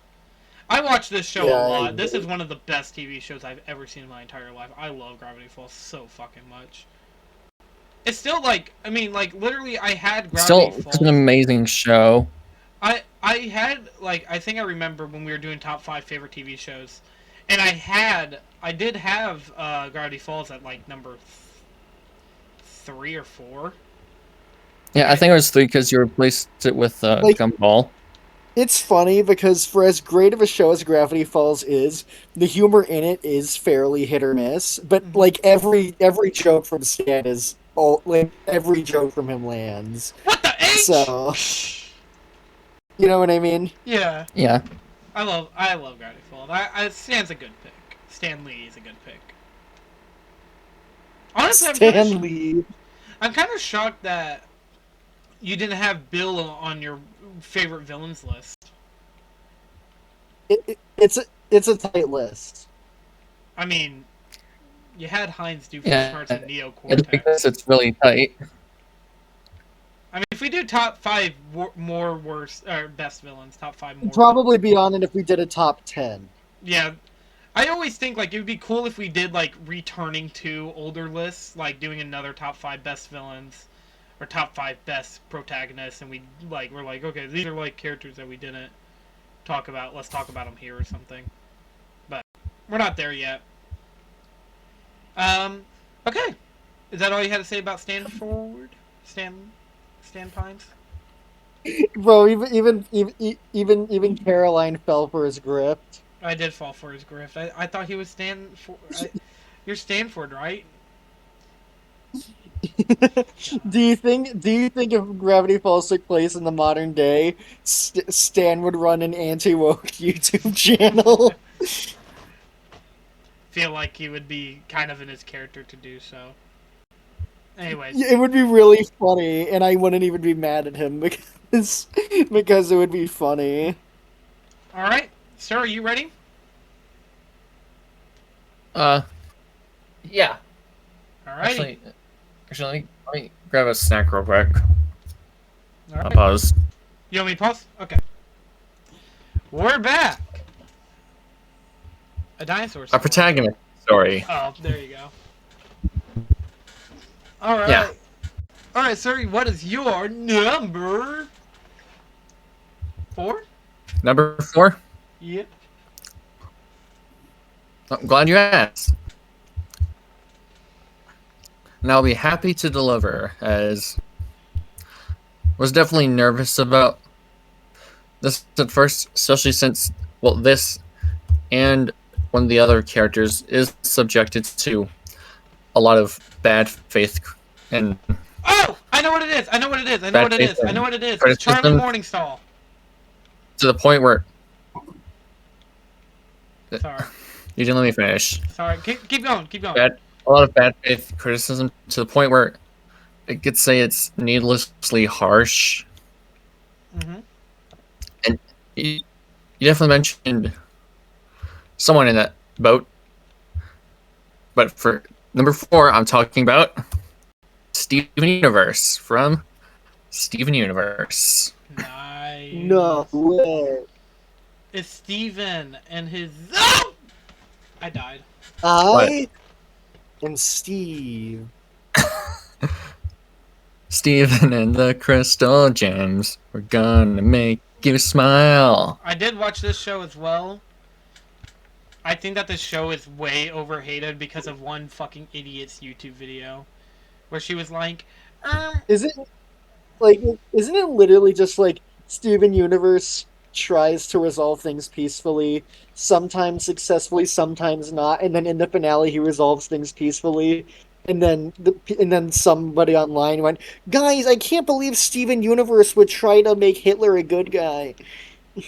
Yeah, that's exactly what happened. yeah, This is another show we should talk about, honestly. yeah. Because I would love to see you and Roxy and Caroline get into Steven Universe. I am into Steven Universe. I watched the entire show. Oh, then Roxy. I think the show's like Never a solid. seen it. I think like the show's like a solid 7, 8 out of 10.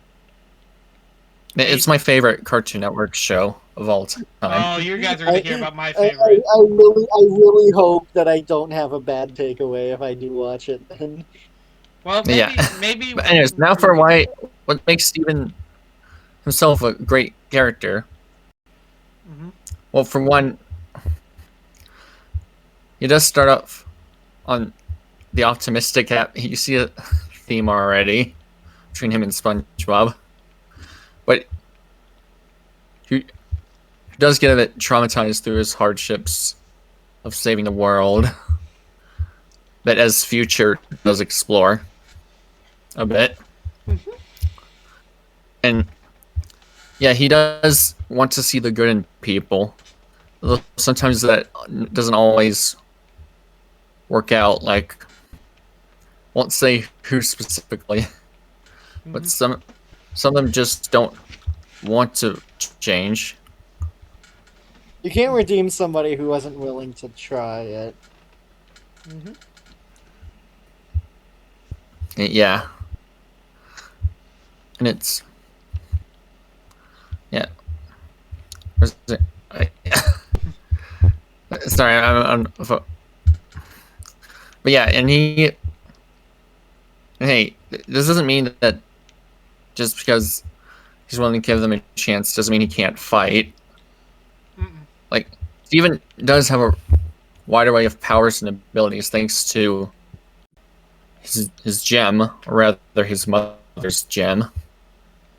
Yep. And we see him learn these abilities throughout the series. Others like summoning his shield, forming a bubble, like healing people through spit. A lion. Yeah, and his mother's lion as well. Alex It can create portals, and that's really awesome to have. Surprised you didn't add the entire crystal gems. Yeah, I was going with the main character, of course. Ah, valid. Yeah, he's easily the most developed, obviously, and the most fascinating to talk about, especially with me always trying to defend him from the, you know. Yeah. Ah! Continue. Sorry. Because he's honestly a really great character. Tired of seeing people say otherwise. Yes, he's gullible and naive, but he learns to grow. Like and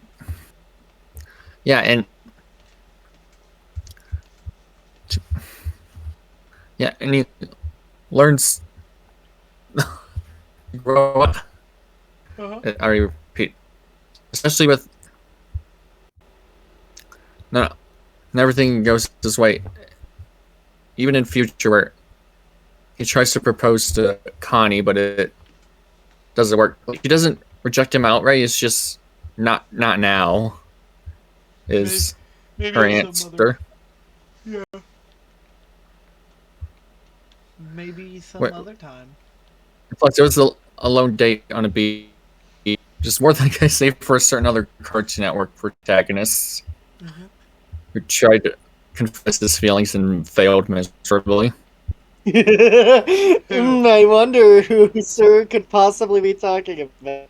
Robin? Yeah, and speaking of feelings, well, yeah, no, Steven... we'll get to that character later on. Yeah. Speaking of wait, feelings, I'm fucking stupid. Sorry. Steven crying a lot doesn't make him weak, as people like really people who say, "Oh, this character cries too much."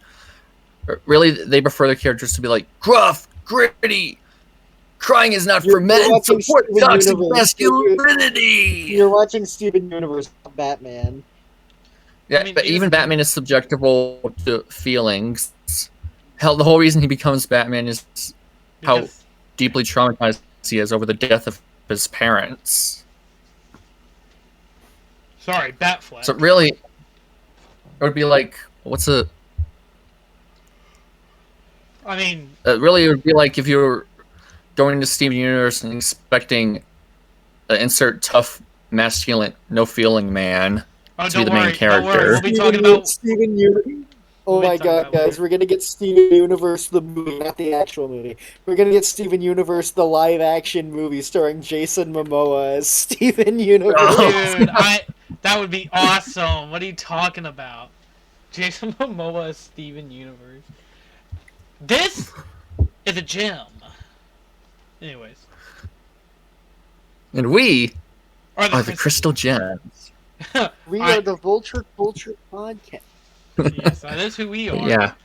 The Vulture Culture Podcast movie where I will be played by Jason Momoa. Or Kurt Russell. And I will be played by none other than Chris Pratt. Oh yeah, there you go. Roxy is Chris Pratt. And I'll be played by Steve Buscemi, because why not? It's like what I said about the trailer of the Mario Galaxy movie where I'm like... Who do we keep thinking of? It's like where I said... It's like what I said about the Galaxy movie where I'm like, Birdo's in the trailer. Does Chris Pratt know Birdo is trans? Dude, I watched Mercy, like a video about Mercy, the movie. Dude, I actually watched the movie because Olivia was gonna watch it, and she was like, "Yo, do you want to watch this?" And I was like, "Yo, I love shitty movies." Okay. Did you love it? No, You said you love shitty this movies. is a movie that's no. I like bad but entertaining movies like Moonfall. Did you not like the ChatGPT judge though? What do you mean? The judge who's literally an AI. Oh, whatever. Go ahead, sir. Keep going. No.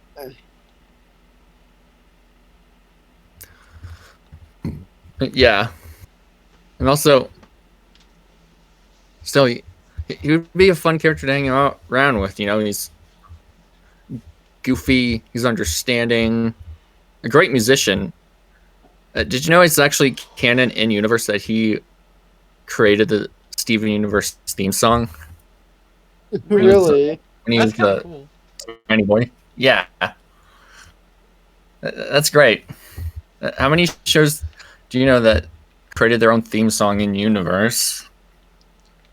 Well, it reminds me of when Well, I mean, Timmy, you're just an average kid that no one understands. Somebody should write a song about that. there is one character I can think of who does make his own theme song. Technically, we'll get to it. Who would that be? We'll get to it. Okay. But yeah. Steven Universe. He truly is one gem of a character. Gem of a human. Gem and the holograms of a character. Okay, here we go. You guys ready?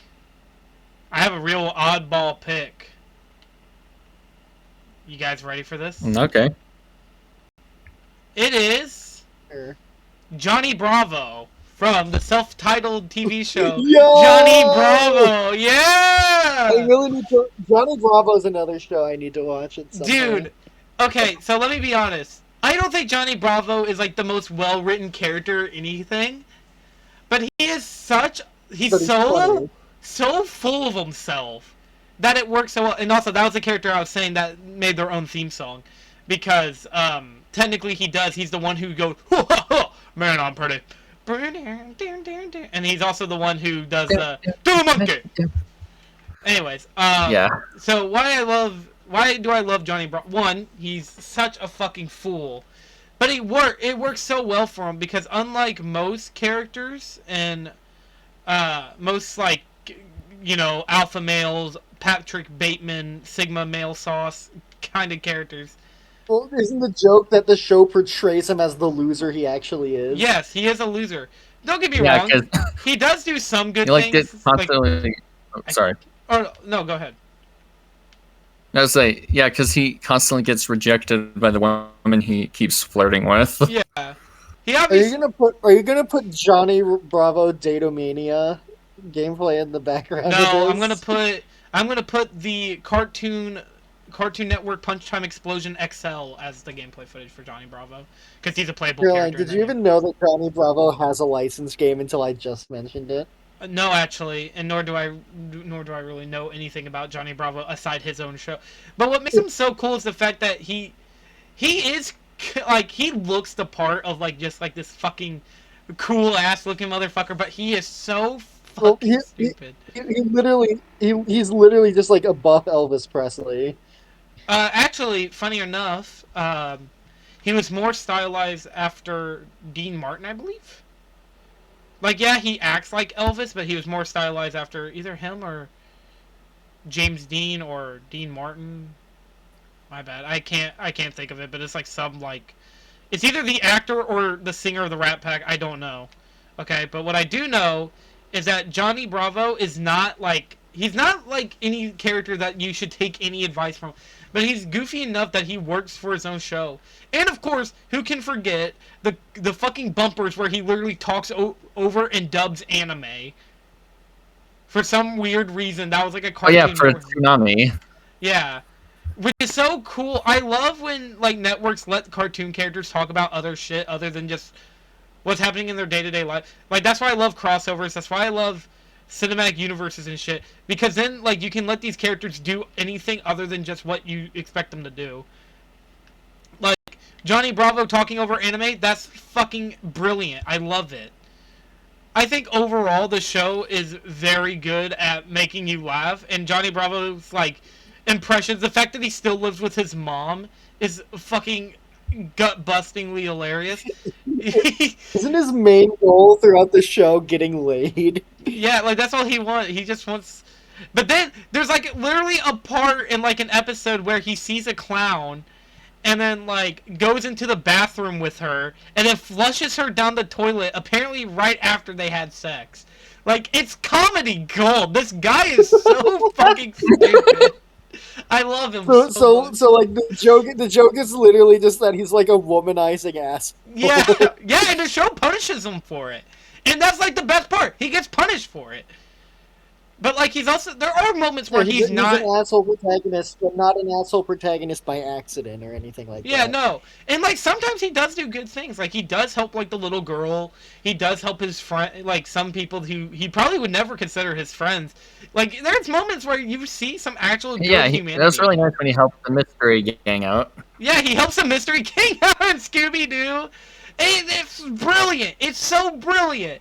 I love Johnny Bravo. Johnny Bravo is what is like, honestly, Johnny Bravo is the perfect definition of like the fucking buff character in your fucking MMO RPG who can't speak very good. Like, it's perfect. I love him. I love Johnny Bravo. I had to put him on this list. He's too good. He's too good. I love him. Okay. I'm gonna be honest, I didn't even know that you'd seen that show. Dude, I loved it all the time when I was a kid. That's what got me into Elvis.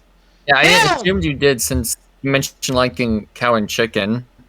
Mama had a chicken. Mama had a cow. Dad was proud. He didn't know how. Oh, sorry. As you can tell, look, as much as I love SpongeBob and some of the shit that like they were putting out, Cartoon Network I guess was like always the home for me. Samurai Jack, Powerpuff Girls. I also did consider putting the Powerpuff Girls, Blossom Buttercup, and Bubble. So Nickelodeon has some good shows. Danny Phantom, it has SpongeBob, it has Rocko's Modern Life. But from what I can tell, Cartoon Network is definitely more consistent. Hopefully one day we could do an episode talking about some, like, honestly, if we did like our top 5 favorite Cartoon Network shows, that would be kind of cool. You would already know what my number 1 would be. You would already know what my number 1 would be. We all know what my number 3 would be. You know who else is number 1? Who else would be number 3 on your list? Oh god. I would love to do an episode on Johnny Bravo because like he's so fucking stupid. Also, Dexter's Laboratory is cool, dude. Oh my god, I'm just thinking of more Cartoon Network shows that I loved growing up. Oh my god. Overall, Johnny Bravo, absolute cinema. Billy and Mandy, The Grim Adventures of Billy and Mandy, also would be on my favorite list. Do I need to remind you of how cool this show is? This show isn't stupid. You're stupid. Oh, Billy, why you gotta do me like that? Oh my god. I'm just thinking of all these shows that like I grew up with. And I'm just like, oh, dude. What was the fucking I guess just if any of us get the chance, we should talk about some of these. Oh my gosh. Yeah. I'm trying to remember how the Powerpuff Girls intro went. Oh! It's the Courage, the Cowardly Dog Show. Abandoned as a pup. He was found by Muriel and now lives in a small house in nowhere. But there's some creepy critters down in nowhere. It's up to Courage to save his family. Stupid dog! You made me look bad! Stupid dog! You made me look bad! That would be a good episode. Oh my god. The Cowardly Dog. Oh my god. Sorry that I keep referencing these. These are like Codename Kids Next Door! Number 1, 2, 3, and 4, and 5 are awesome characters. Okay. Golly. Yeah, I could keep going. I could keep going, sorry. God, wasn't gonna be talking about like shit from my childhood. Really I could just sit through. Golly, that was awesome. Sorry. Oh, one more thing about Johnny Bravo. Why the fuck was Mr. T in one of the episodes? Oh, also, what I used to do when I was a kid, just to imitate Johnny Bravo, was stopping, looking at an invisible Wasn't there a Mike Tyson cartoon? Yeah, the Mystery Adventures of Mike Tyson or something. Anyways, what I was gonna say. What I was gonna say. Me too. Yeah. All I wanted to say real quick was whenever I was younger, what Johnny Bravo always did was he would look at the camera and raise an eyebrow. Sometimes when I was younger, I used to do that a lot because I always thought it was like really funny. So I always did it too. I always like looked around and I'd go and I'd raise an eyebrow. So basically, also Johnny Bravo raising an eyebrow is infinitely funny than when Dwayne the Rock Johnson does it. Sorry, not sorry. Anyways, okay. Sorry, that was because Dwayne Johnson is like Johnny Bravo, but actually successful, so the joke from being a loser isn't there. Also, Johnny Bravo has way more personality. Okay. Dwayne Johnson's just an ad. Dwayne Johnson's just an ad hole. Ad hole. Okay. Go ahead, Roxy. Or, yeah, you're number 3. Oh, right. It is my turn. You know, I have to pee again. I'll try not to do that until after I record my part. wait, hold on. Roxy, do you want to go from one Cartoon Network to another? Just like we did with Sir and me? You want to talk about you know who? Rick Sanchez. Fuck! No, I was hoping you'd go to the other ones. Hey, It is Adult Swim. I know Adult Swim. I know Adult Swim. It still works because Adult Swim is on the same network. Yeah, but I was really wanting to talk about the other characters because I had a lot to say about them too. Anyways, continue. Rick Sanchez. You might want to just mute me for this section because it's going to give you spoilers for one of the later parts of the show. Don't worry, I'll forget once we get to season 5. Okay. So you're good. Go ahead. Well, so basically, he's a guy who is also traumatized. What is it with me and traumatized characters? But because he was just doing science in his backyard, like in his garage, and then another version of him came in and was like, "Oh yeah, I'm gonna, you wanna like join me?" And then he's like, "No," and then that version killed his family, and he's been seeking revenge ever since. Mm-hmm. So you know that quote unquote fake memory he made? That's real. Season 3, episode 1? Was actually real. Yep, it was actually. Yeah, that was actually, which is the reason why it was so convincing. Mm-hmm. Does that make sense? Yeah. Yeah. Well, also, the fact that fans saw that and were like, why didn't they just have that be the actual backstory? That was actually cool. Made the show go, oh, right, we really fucked up when we made season 3. Oh my god. Maybe the one good thing season 3 did for the show in the long run. You know what I mean? Yeah. But yeah, so basically, he's a guy. He's a guy who cares, but he tries to hide it under like a fake veil of nihilism and depression. Which he does have depression, but he but his nihilism is more of something that he's forced himself to have as a coping mechanism. Because in reality, it's shown that he does care. You know what I mean? Yeah. I think that's really cool. He's also once again a less than stellar individual because while he does care for some things for things outside of the people he cares about in the ideas that he cares about in his own like policies and revenge, he does not give a shit most of the time, and I think that's great. He's indifferent to most people's struggles. But what I think is cool is that as the show goes on, he actually becomes a much better person. Like, you know what I mean? Yeah. Yeah. Like, I think that's cool because it's kind of like Morty is kind of the opposite thing, where Morty becomes more of a psychopath as the show goes on. Rick becomes more human again, and I think that's a really interesting counterbalance. You know what I mean? Mm-hmm. and like once that sort of reaches its peak, the show actually does find a really creative way to bring Morty's character back to what it was like before, so he's not too far gone. But anyway, so yeah, that's and also just once again, like Rick and Morty is a show that's kind of infamous for its humor and stuff, but I think that Rick himself is really funny. So yeah.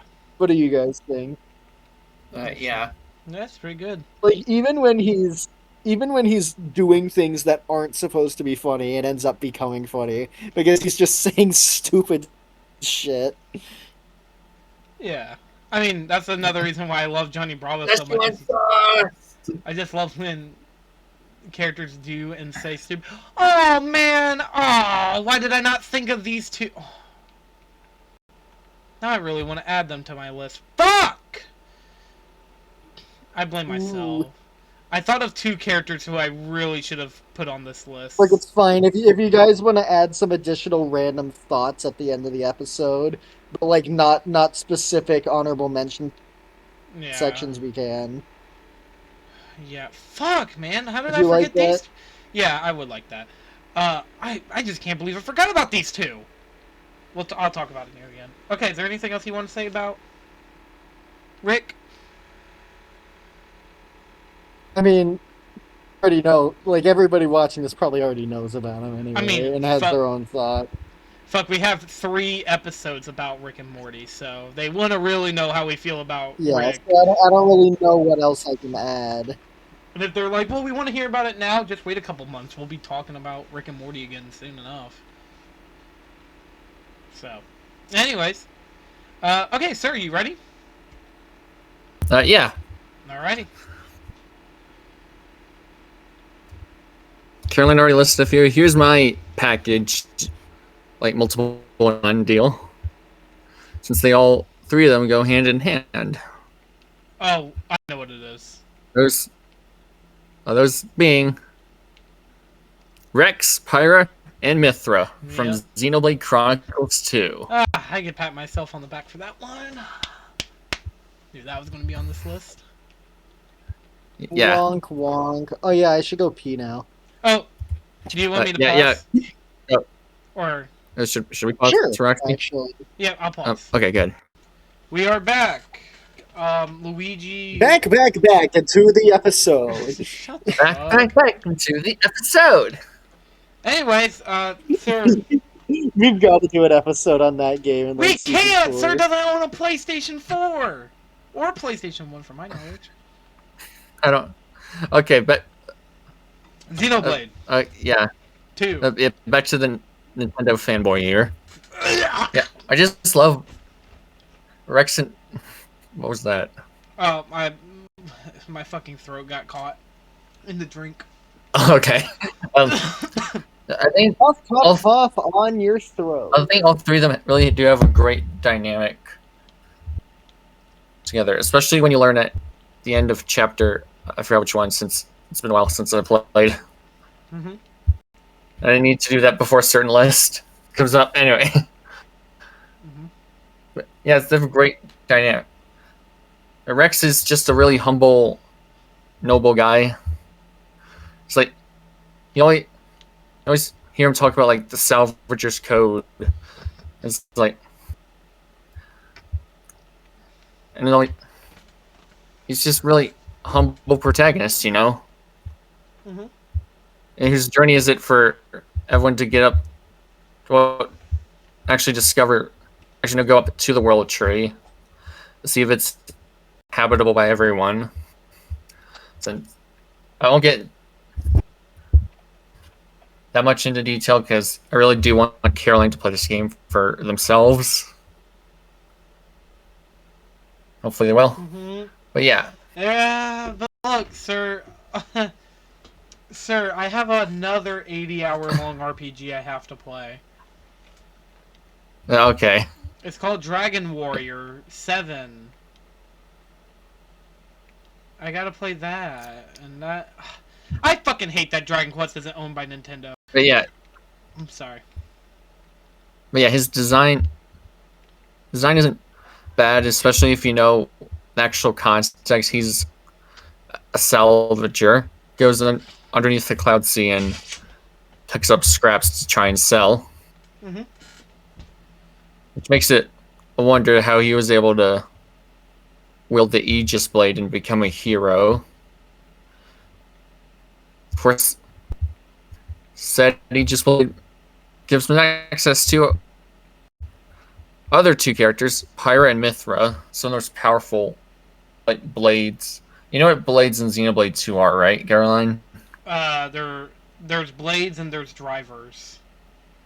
Yeah, And there's you need a driver to have your blade be unlocked. There's multiple drivers in the series. Xenoblade 2 is literally just a completely different story and different universe than Xenoblade 1.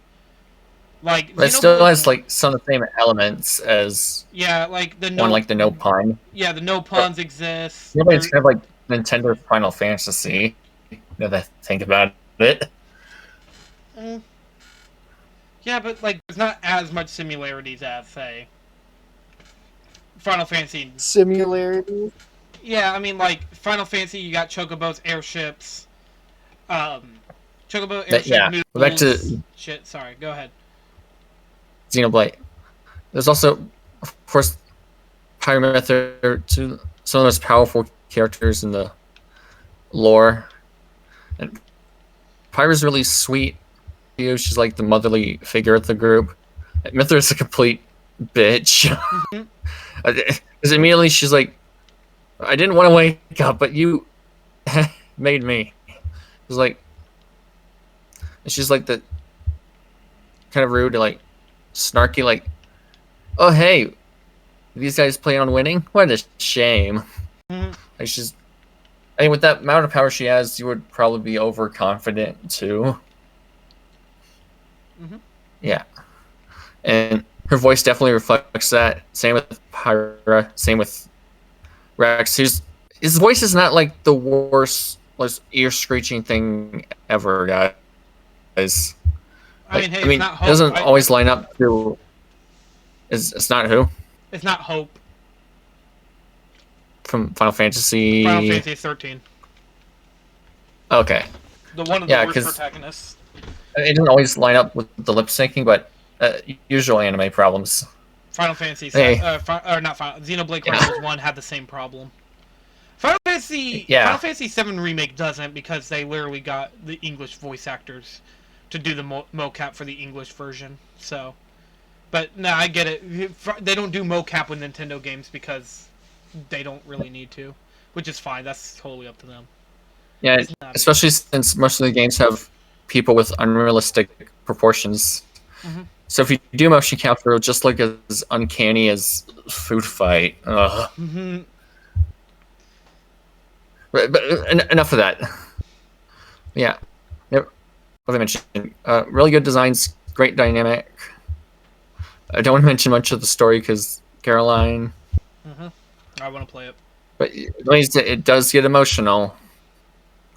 I mean, so especially when a certain moment, someone gets captured, and you have to. And I spent so many hours overnight just trying to level up and trying to save them. I mean, hey, can I just say one thing? Is it like in Mother 3 with Salsa the monkey, who gets kidnapped, and you just get so angry? I don't know who that is. Salsa is one of the protagonists of Mother 3.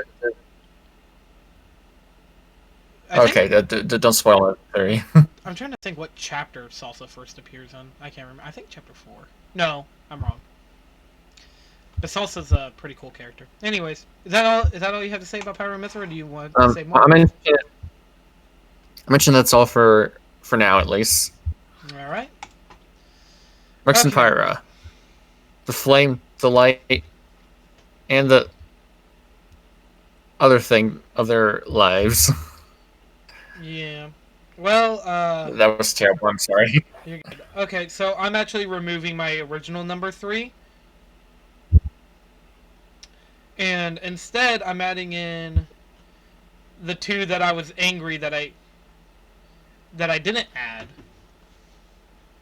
So I'm going to add these 2 instead. their names might ring a few bells, especially with one of the most famous catchphrases of the character is "Great Scott!"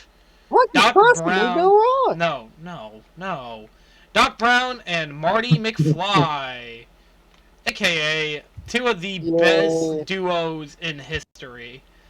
I love these two a lot. You could definitely Literally the inspiration for Rick and Morty, by the way. yeah, but in my opinion, they are 12 times better than Rick and Morty in my eyes. Um, what makes Why specifically 12 times?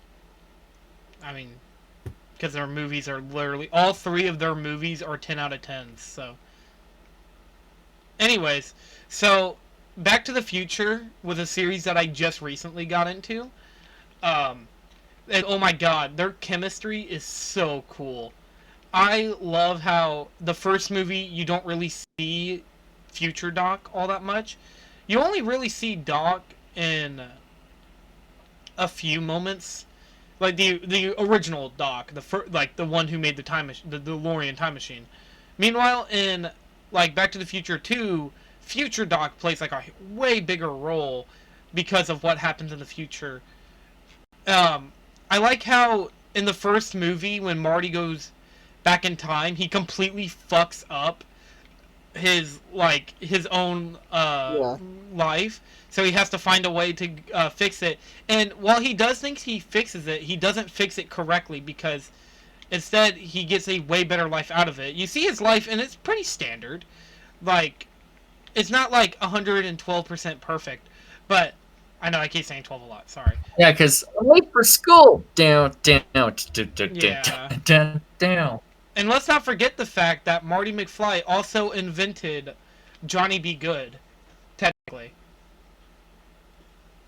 Because and also that the guy who made it is a plagiarist, apparently. yeah, Chuck Berry.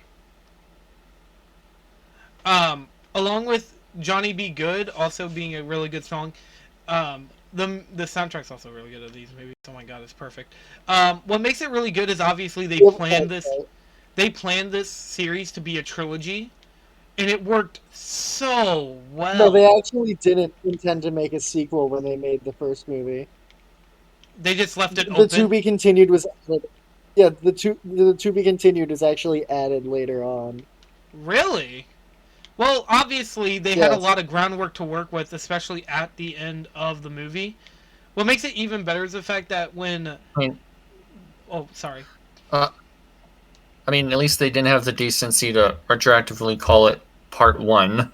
Yeah, they just call it Back to the Future, and then Back to the Future 2, and then Back to the Future Part 3, which are all good movies. I prefer the second one over the third one, because I think that the villain of that movie's a little better, but that's just me.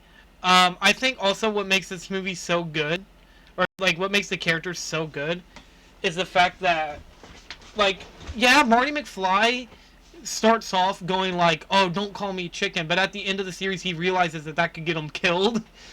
When he goes to the Wild Wild West, God, why do I call it that? It's the Wild West, not the Wild Wild West. Wild Wild West. Anyways, what makes it even? Is there rudeness to an cowboy in the Wild Wild West? What makes it so cool is the fact that like most of the movies with both Doc and with Doc Brown and Marty McFly is that they don't act out of character. Like, you totally get every single reason for why they do what they do, and it fits perfectly in what narrative they wanted them to be in. Go ahead. I was gonna say one more thing I really like is how even though Doc built the time machine, even he doesn't fully understand how time travel works, and will play with whatever, and will play within whatever makes sense, given what could or could not happen that he doesn't actually know, given the rules yet. Because it's a new technology to these guys. So of course they're not going to take the risk of the universe exploding if Jennifer sees herself. Mm-hmm.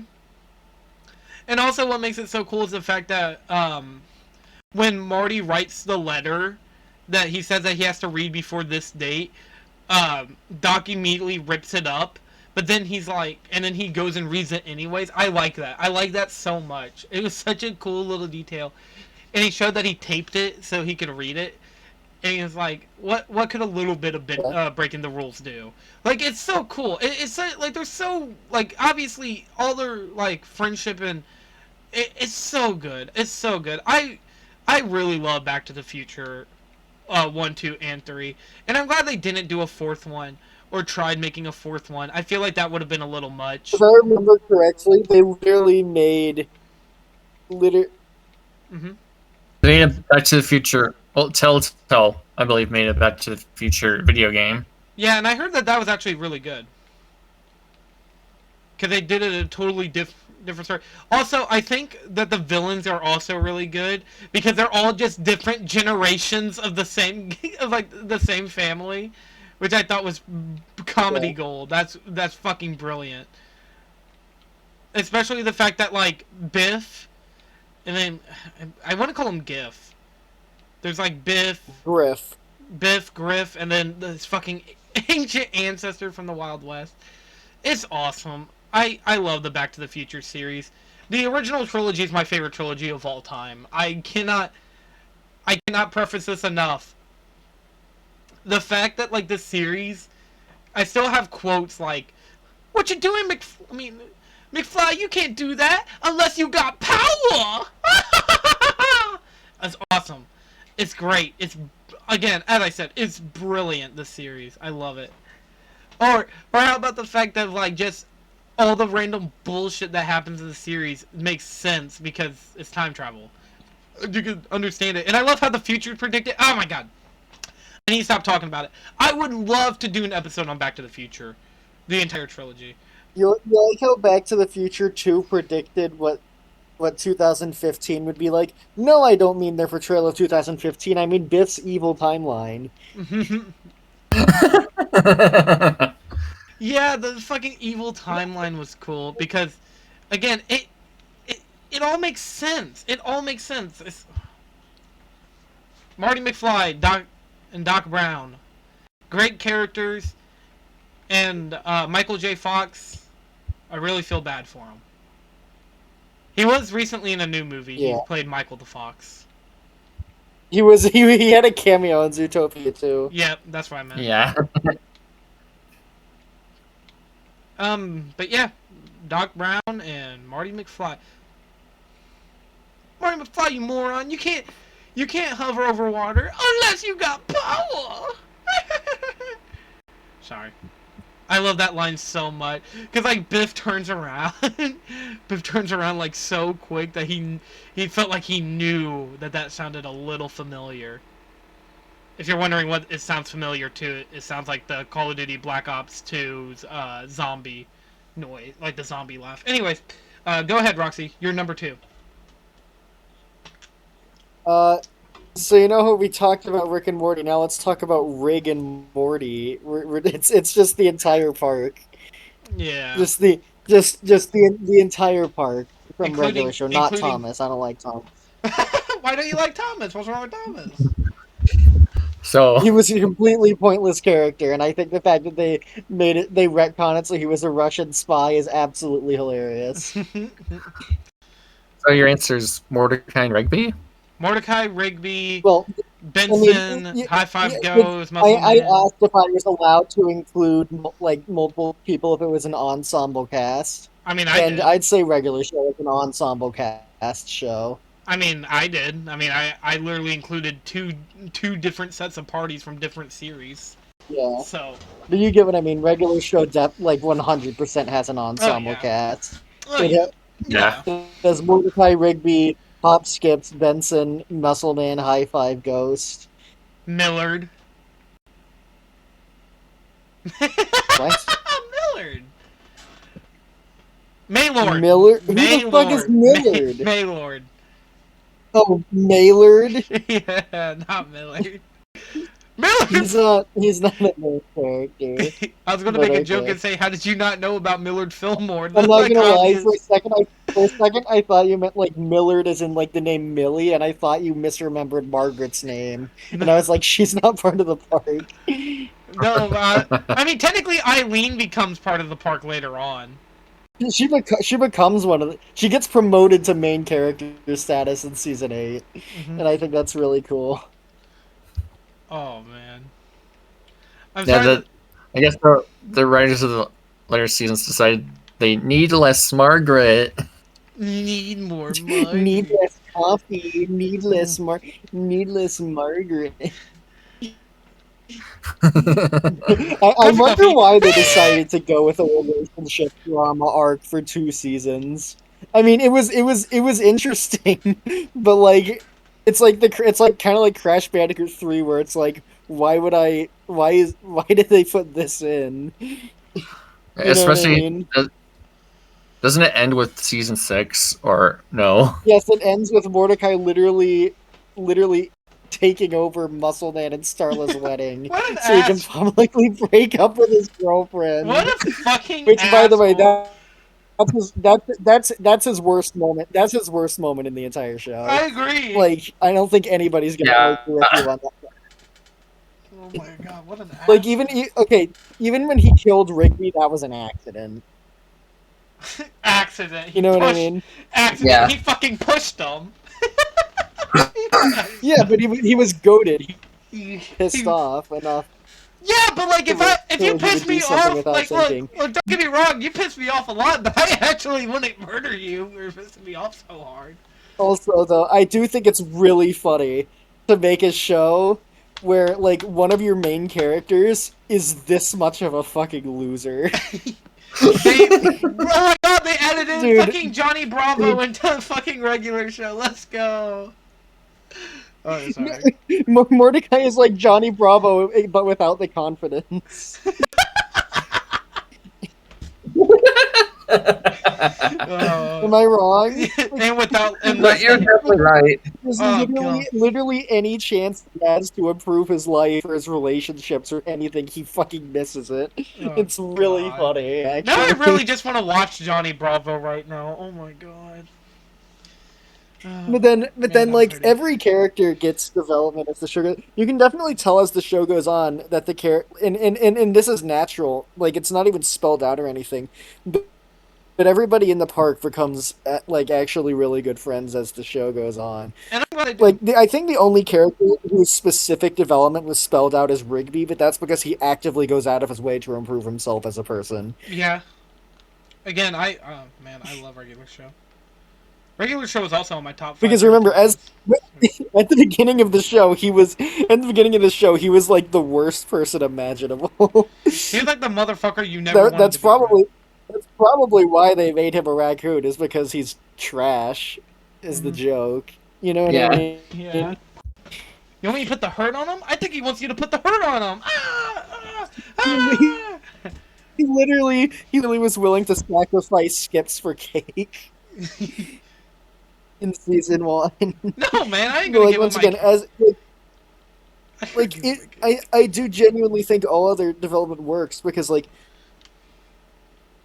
Muscle Man is like a rival at the beginning of the show. Benson is like the boss who gets mad at them because they're slackers. Skips is the guide character, the Obi-Wan Kenobi. I seen this all Um, before. High Five Ghost contributes nothing, and and Pops is comedic relief.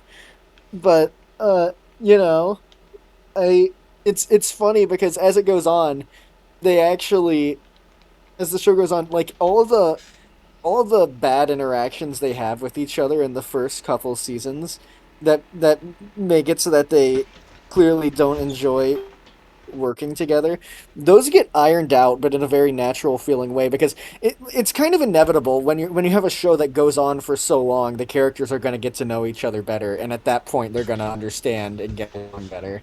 Yeah. I mean, nobody makes fun of my mom. Sorry. That Like, episode. does Benson even yell at them in the last Couple seasons. like 2 seasons? I don't even remember him doing I that, mean, or at least not nearly as often as he did in the first few. I think that's one cool thing about regular show, in my opinion, is like how like, they take like these characters who probably like as like with Left 4 Dead, like you take like these characters who probably wouldn't really like get along if they didn't work with each other, but then like they get along because they work together and stuff. It's cool. Yeah. So, yeah, I mean, I like the fuck out of this show. I do think Amazon Rigby obviously has the best character development. Mm-hmm. I mean, like, and I find it funny that Mordecai kind of has the opposite of character.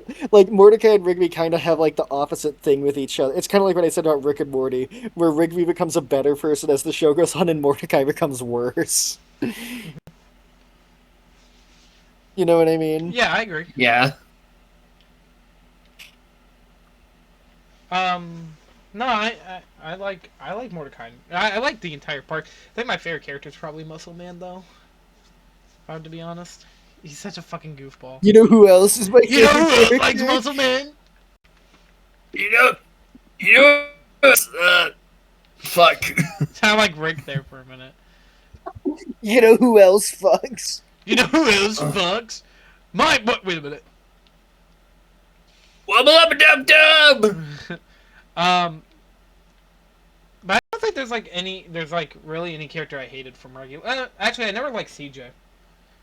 I always thought CJ every time she gets mad, I'm just like, oh my goodness. It's like it would be like the like. See what I mean? Like the relationship arc was a really interesting idea in that like he went on to date somebody who seemed to be better for him in the meantime. Plus, was kind of a rebound anyway because of Margaret, but also she has some.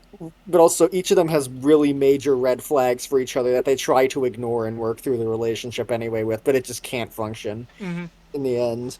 Yeah, I think that's really interesting, and I actually respect the hell out of trying to portray that in a show with a target audience of children. I just think the fact that he hijacked Muscle Man's wedding was awful, and they shouldn't have ended it that way.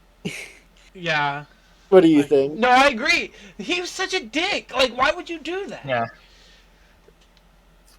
Golly, we need to talk about. And I've heard things about you, Mordecai, you loser.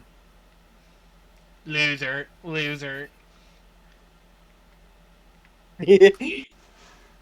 Dude, Mordecai is like that meme where it says, where it's like that sharp. Mordecai knows what sex is, doesn't fuck. Rigby doesn't know what sex is, fucks.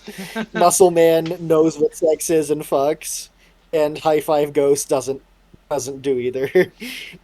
Like, oh no, I fall into the line of Mordecai. No. All right, well, is that all you had to say about the park? Yeah. Okay. Sir, you're number 2. Oh, okay. Honestly, I'll be honest, this and number 1 are interchangeable. To me, like, I think what the most difficult part of the list is whether I should put this in number 1 or that number 2, number 1, number 2. Oh, another thing is, if you thought I was nervous about talking about Steven Universe. Oh, I know what it is! Oh, I guessed it! Oh, sorry. Literally, sorry. I think the last time I talked about this show in one of the times I talked about the show in VC with people I literally got ganged up on. Was it with one of us? No. It was a 1v3. It wasn't. Oh, was it My Little Pony? No. No. It is. It is? Oh, I don't have the picture pulled up. Fuck. But it is. Man, I think I got it right. Charlie Morning has been Hotel. Where's my cat? Oh. You know, so I guess if people are going to harass you over it, you'll have to hide away from them. Who teamed up on you? Was it like the main group? I remember it was Roxy, Panther, and Two Fort. Oh, I was about to say I don't think I ever hated. Okay, whatever. Go ahead, Charlie Yeah, and- Morningstar. Oh my god, I can't speak. Yeah, just like Steven Universe, this is a character. So I think her and Angel Dust are like the two receive the most amount of bad faith criticisms.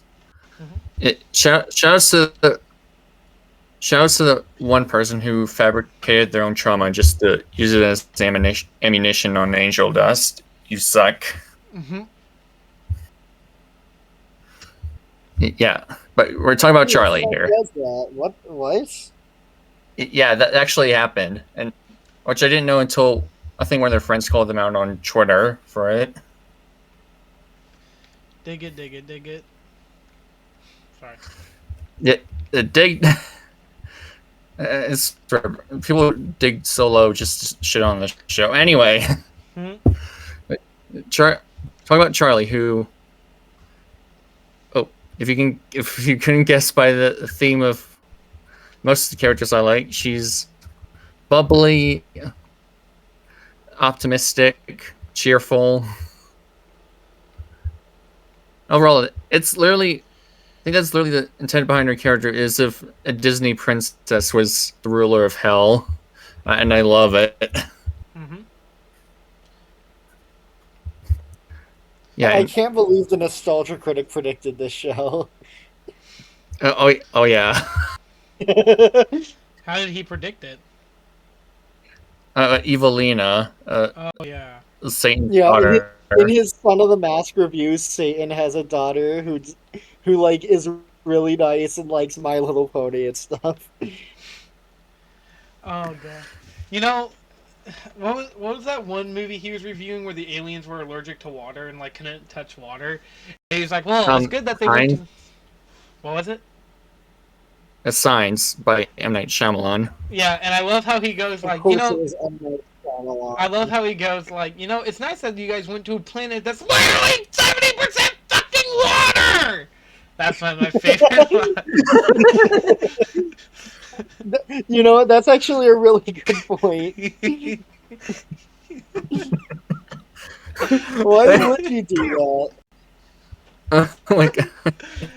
It's just like, it's funny because like the person who clipped it right after he said water, like it's like 90% fucking water.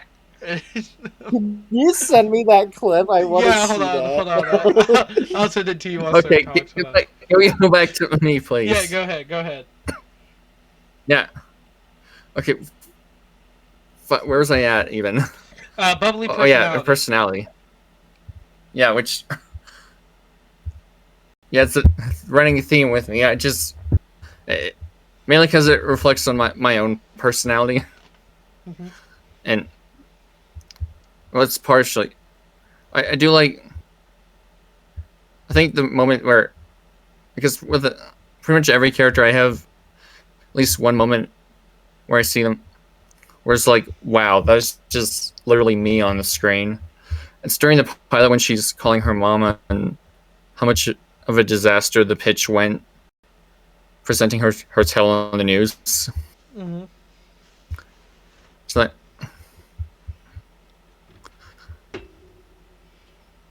that you can tell how deeply obsessed her, especially with that speech Vox gives her during the climax of season 2. Yeah. And she tries to rub it in her face. I need to watch season 2. I have yet to do so. Yeah, you should. I mean, mind you, I've been. Speaking of season 2, guys, it's not a character having flaws in and of itself is not an issue. That's not. Mm-hmm. Sure, she did. I won't say what she didn't have. It was. She was tunnel visioning. She was not thinking straight over the news she just heard. Of course, she's going to make irrational decisions. That happens with people in real life too. There we go. It's like she said. Sorry. You sent it twice, but. Oops. That's. Main character has flaws. Yes. But yeah, she's. Wait, you mean a main character can like not be the greatest person in the world? I Oh, award I can't. James with the nicest person trophy. And, and let's face it, if they were to make her perfect, they would just have the opposite complaints. Like, oh my god, she's a Mary Sue. She's such a perfect character. I hate it. I hate the. Oh my god. Yeah, and I'm just getting a lot. I think Charlie's like one of the characters I get the most defensive of, mainly because of how much I see myself in her and how sweet and do that other thing. She's pretty much become like one of, if not the number one, like comfort character for me. Zooey, zooey. Yeah, she's Zooey, My god. Continue, sir. yeah. She's rational. She's sweet. She's loves musicals just like me. Mm-hmm. Me and she has she gets along nicely with her friend, and even has a girlfriend, Vaggie, who is also like really. She really does help balance her out when she's in over her head. Sir, I'm not Which is gonna really lie. nice. When you said also like after you said she has a girlfriend, I thought you were gonna say not like me. Oh, I don't need to do any more self bashing. I was gonna make Thank a you very joke. much. I was gonna make a joke, sir, if you don't mind. There's a scene from Billy and Mandy where Grim says, "I want to become a singer, and I will." And I just imagine that it's like POV Charlie Morningstar. I mean, pretty much POV Hazbin Hotel, because they all like to sing, don't they? Don't they all sing? The show is a musical. Because hell, it's Doesn't forever, whether you like it or Fox not. get like the most songs in season 2 from what I've heard. Yeah, All right. they Why really give the him? attention to Bach since he's the main villain of season 2. Fair. Yeah, though some people argue he gets too much screen time, which is one of a criticism I can get behind. I emphasize that because this show doesn't have that many criticisms I agree with or think are real criticisms at all. I know it sounds harsh, but come on. God, now I want to change. That's for another day. Fuck, I'm. That's I for can't another keep day. doing this. And also just love her design as like hotel manager, and so you can see a little bit of like that Disney princess inspiration.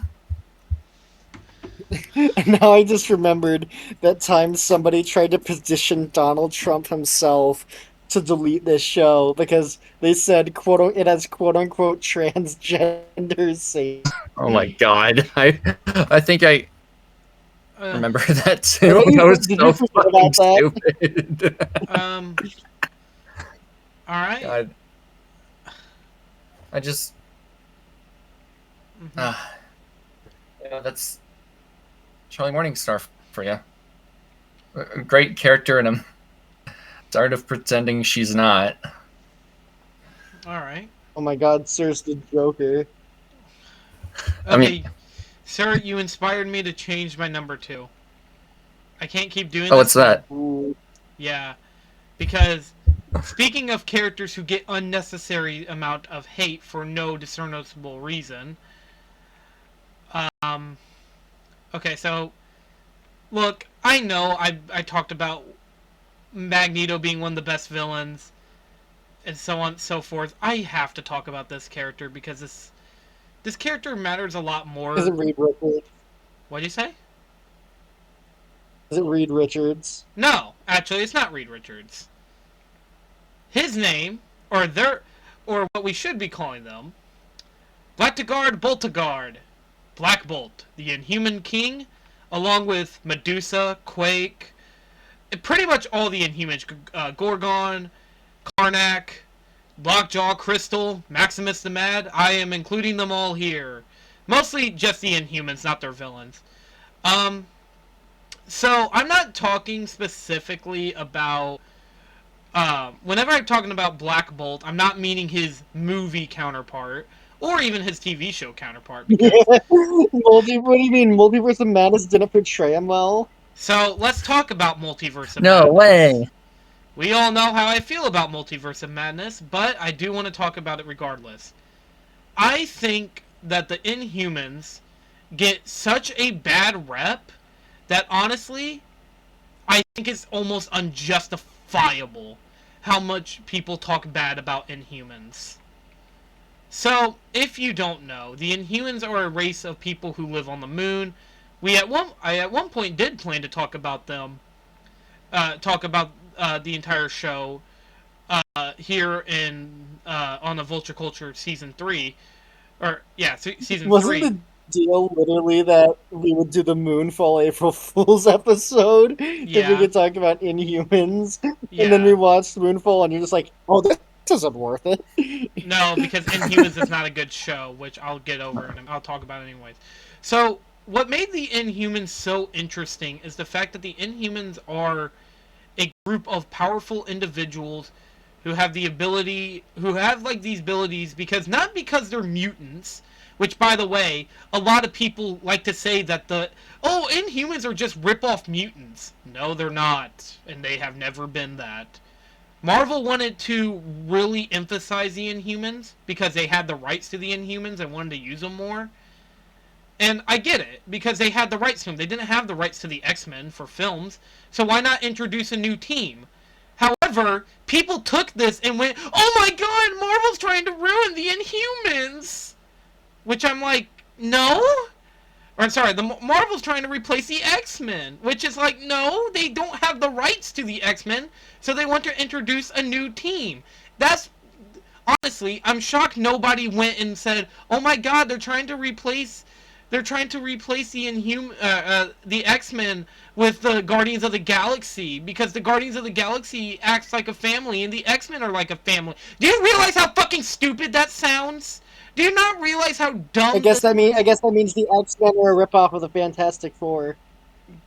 I don't know which game. I think Fantastic Four came first. Anyways, it doesn't matter. So the Inhumans... Yeah, guys, that means that like you can literally if it's like people trying to say that Astrobot stole zippers from Super Mario Odyssey. It's just like, okay, really? Okay, so... And also, by the way, the zipper's only in one level anyway. Okay, back to Inhumans. One of the things about the Inhumans that made them work so well is the fact that they're a hidden society on the moon. And what they did was the hidden society would go around and hide away from humans because they didn't know who they were. They didn't know they would hurt them. Don't even start. I do not want to hear any comparisons to Moonfall because fucking Inhuman sweeps Moonfall. Oh, okay. I thought you were going to say... He said hideaway. Yep, there it is. There it is. Whatever.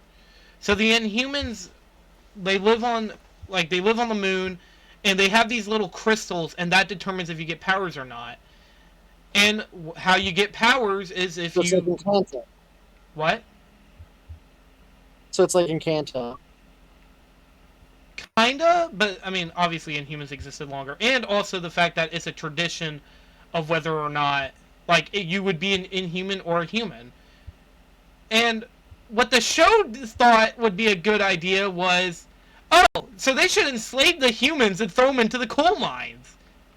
Obviously. What? What? Yeah. And then the show bastardized how the Inhumans work, which, by the way, the Inhumans was supposed to be a movie set in Phase 3 of the MCU. But, of course, it got canceled and replaced because Kevin Feige didn't like the idea. You know, say what you want about Kevin Feige, but he was like, I don't like the idea of just forcing the Inhumans, even though they would pretty much work in the Captain Marvel. Yeah, oh, no, we need Captain Marvel, but we can't have fucking Inhumans, even though they would work perfectly in the would work almost perfectly in Phase 3 of the MCU.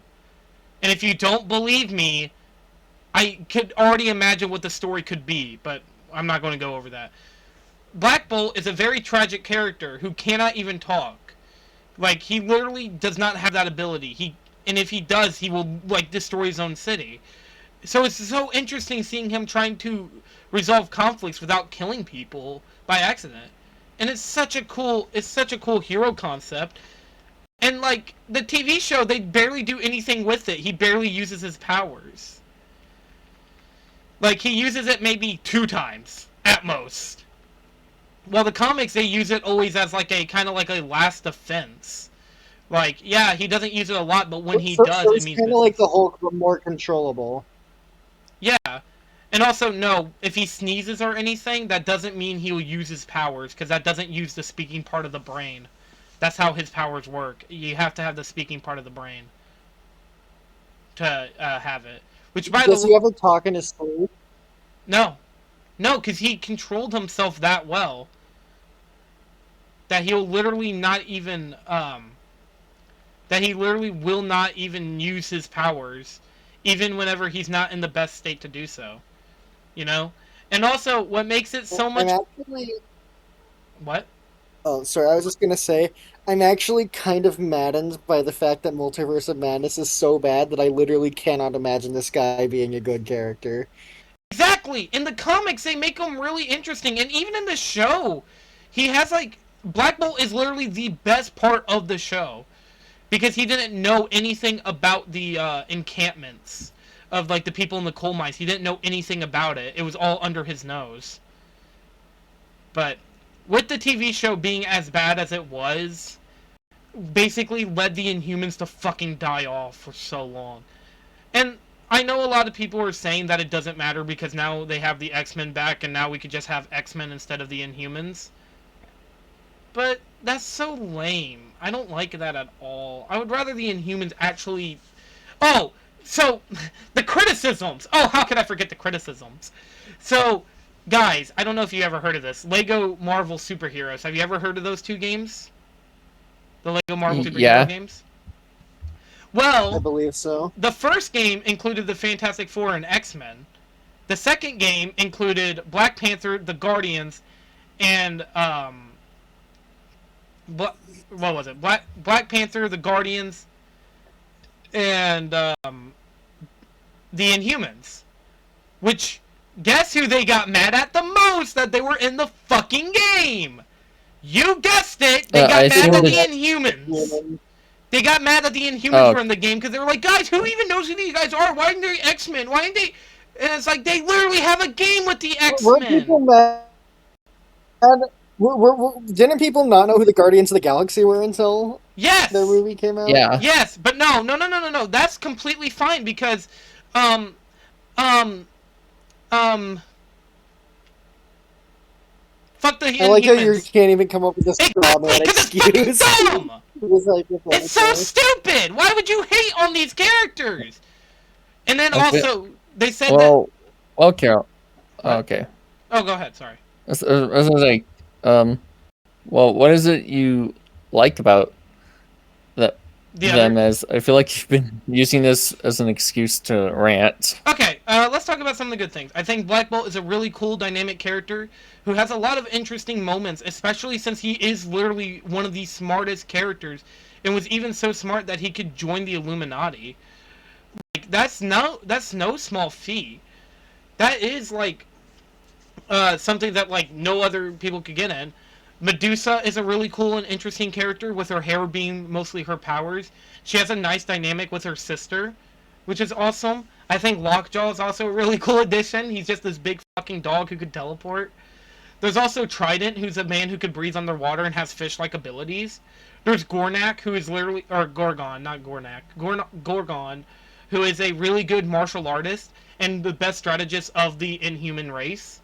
And then there's Karnak, who's one of the best strong characters. And also, they do team up with the X-Men, the Fantastic Four. Hell, their first appearance was in the Fantastic Four comic when they were discovered.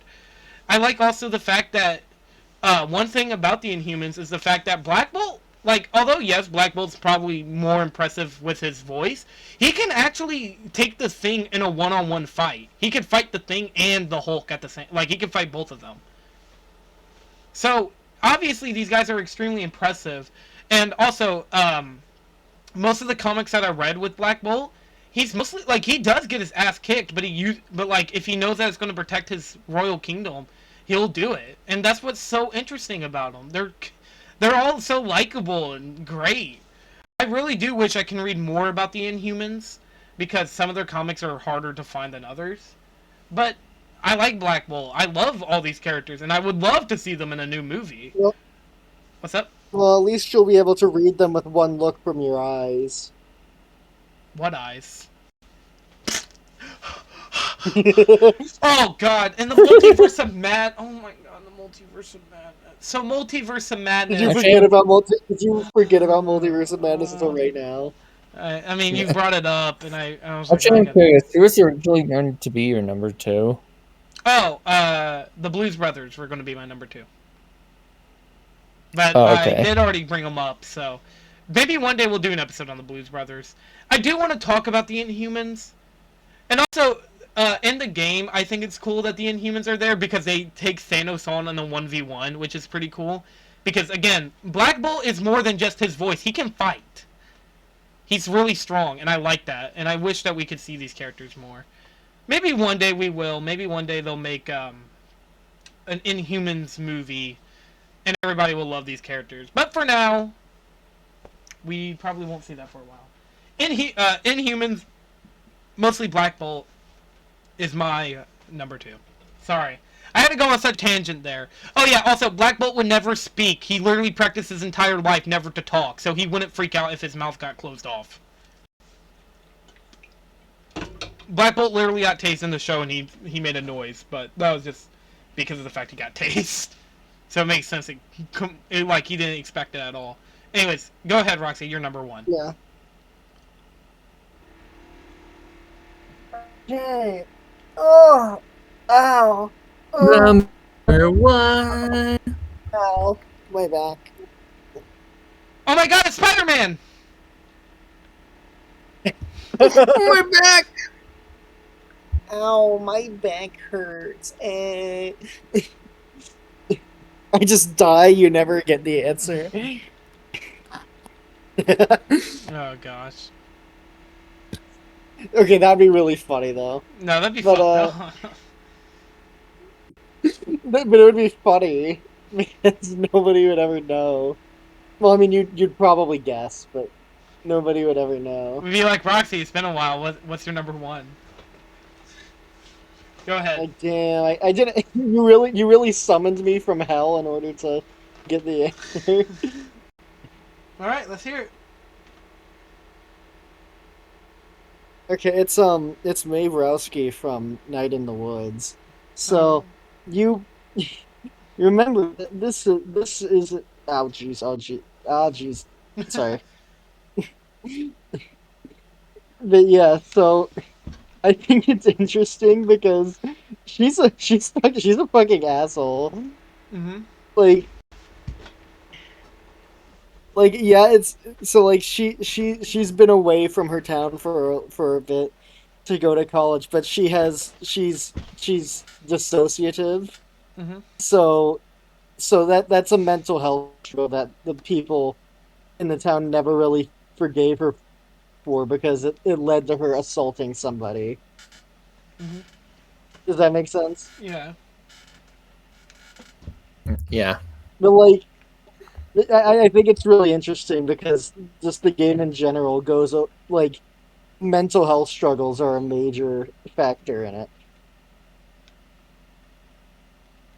And that goes for like literally every character, but it's interesting because it because like once again she acts out of spite. She's mean to like other people. She's not a good person, but she's somebody you can like sympathize with because once again she has so many problems of her own that aren't her fault that that it's like it kind of makes sense you turn out like this. You know what I mean? Mm-hmm. But No, I'm disagreeing. Continue. and also like when she gets back to the town, it's in a particularly bad situation because like is one of her friends is bipolar and because part of it one of the things the symptoms of that is feeling invincible sometimes when you're in the highs. He ends up doing reckless shit with her. The other one of which is depressed after a tragedy that that our main character literally forgot because the two of them just drifted apart as they got older. So that you know what I mean? Yeah. But yeah, basically I don't know. It's really cool. You should just play it. I probably shouldn't say much more. Mm-hmm. Maybe someday. I mean, it didn't win the voting poll, but that doesn't mean it won't be on another one.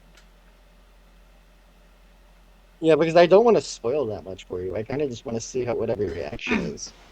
I mean, remember when you did that to Guy, and Guy was like, "I wish I liked this genre more." I think the fact that he said that this is a masterpiece of its genre and he wished he liked the genre more indicates that he actually did really like it. Mm-hmm. I mean, Yeah. Didn't you also make him rush through the game, or else you'd have to watch Star Wars? that's because he waited over a year to actually play it after the deal we made. So, Mm-hmm. I was really mad about that. It probably wasn't over a year, but it was close to that. You know what I mean? Mm-hmm. Yeah. Yeah.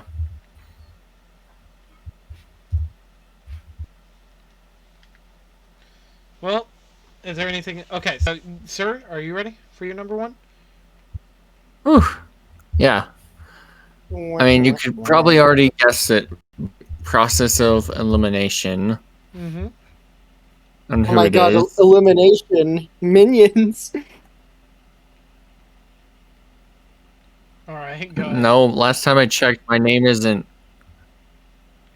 I forgot that person's name. Fuck. I think I know who you're referring to, though. Yeah, but no, my number one is Twilight Sparkle Yep. from Friendship's Magic. Wow, who could have seen this going? The character from my favorite show is my all-time favorite protagonist. Whoa. That's crazy. Oh, unexpected. Oh my god. Whoa. Anyway, What? yeah. So, yeah, this is, of course, the show that changed my life, and Twilight, and the characters in general were a big part of as to why, since I grew so fondly of them. They're that well defined in their group of course they picked Twilight since she's the main character of the show. Like, of course there's the main six, but it all started with Twilight. Mm-hmm. And her not being foreign and not wanting the concept of friendship, as she You can mainly even stays in say her she used to library. wonder what friendship could be. Yeah, that's literally in the theme song. You used to Yes, wonder that's the what joke I friendship. was making. Yeah. Is I mean, she's friends with a gun from Transformers: Age of Extinction. oh my, oh fucking hell. But yeah, Twilight So is. stupid. So, but yeah, it was until like Celestia sent her to Ponyville to try and make friends, and through her journey to stop Nightmare Moon, she learns about honesty, kindness, loyalty, laughter, generosity, and of course, magic. It's the way your friends comes together really does seem magical. I mean, I do not regret saying that. should we say Because it's the anything? type of Oh, sorry. it's the show in general, it's the type of charm cheese and have optimism that I love so much. Mm-hmm. Twilight, especially, as I even mentioned her in the Fictional Crushes episode. Which you can go watch right now. Yeah, and geez, it's like top 10 shameless plugs. Top 10 Anyway. Honestly, I'm just wondering, like, do you realize how brave you are to mention this in 2 videos? Yeah. And it's the same video Considering My where, Little Pony is an online punching bag. unfortunately, especially since it was literally everywhere back in the early 2010s for good reason. Was it literally just a case of people hated on something because it was popular? Probably. No, people love this show. No, I mean like. No, I mean recently. like people making fun of it online. In terms of that, yes. Or was it a case of like, oh my god, adults are enjoying something, we better make fun of them. I hate people like that. But anyway, yeah. Of course, I mentioned I really like Twilight. She's the smart one. She's a bit stubborn at times, but that's okay. She even likes to think. She even for someone whose special talent is magic. She also likes to do science, which is Blasphemous. neat. And of course, I love her development of the show to the point where she literally is princess to represent friendship in Equestria. And all of her magic spells she learns are really cool too. Mm-hmm. Yeah. Do you want to save the rest of it for when we talk about Have you the ever show? done like a tier every episode of the show? Yeah. I don't. It's been a while since I've watched the show, and I will. I keep saying I will, but never do. I will. This time for real, I will. Probably. Because I've I ranked will. every regular show episode, which is like 300. It was a lot. I know that's an upcoming episode. I will force myself to at least get back into season 1. Mm-hmm. How many seasons are It there? really has been years since I've even watched an episode. How long is it? Okay. Hopefully it still remains as my favorite show ever. Alright. And yeah. Nice. And you get to hear more about that in the future. Twilight Sparkle, my number 1. Alrighty. My number 1. I barely talk about this series now, but I'll talk about it now because, I mean, hey, you know, I don't think I could be any more right. That was an awful fucking pun. It's Nick Wright, aka Phoenix Wright, the best ace attorney in the business. Now, as I have, Well, that's for a fitting. second I thought you mispronounced Nick Wilde, and I was like, huh? if you don't know, Wait, sorry, not Nick Wilde, Nick Fury. No, not David Hasselhoff. Anyways, so if you don't know, I love me some Ace Attorney. I have not finished Miles Edgeworth's Ace Attorney. I don't think I ever will because that game was really fucking boring, the first one. It gets better near the end, but it's not worth it enough to make me go back and play any more of it. What about the Professor Layton? Professor Layton versus Phoenix Wright, I will talk about here in a minute. So of the original trilogy, Nick was kind of full of himself, but he's also like a really smart individual, always trying to always one up the case and try to make sure that what he's doing is the right thing. When we first ever meet him in the game, he's on trial, first time chronologically in the timeline, he's on trial because of the fact he oh my god, his first time we ever see him, a girl basically fucked him over and tried framing him for murder, leading to her going to jail. And then the first time when we see him actually defending someone in court, it was for his friend Larry Butts, who's this fucking idiot character who's so stupid. His literal name is Larry Butts. Like, oh my god. And then of course there's also I guess he's the Larry Butts of the road. Yeah, he's always in trouble, man. I tell you. Nick is also like he has like a rivalry with who I just mentioned, Mr. Miles Edgeworth, who is also a really cool character.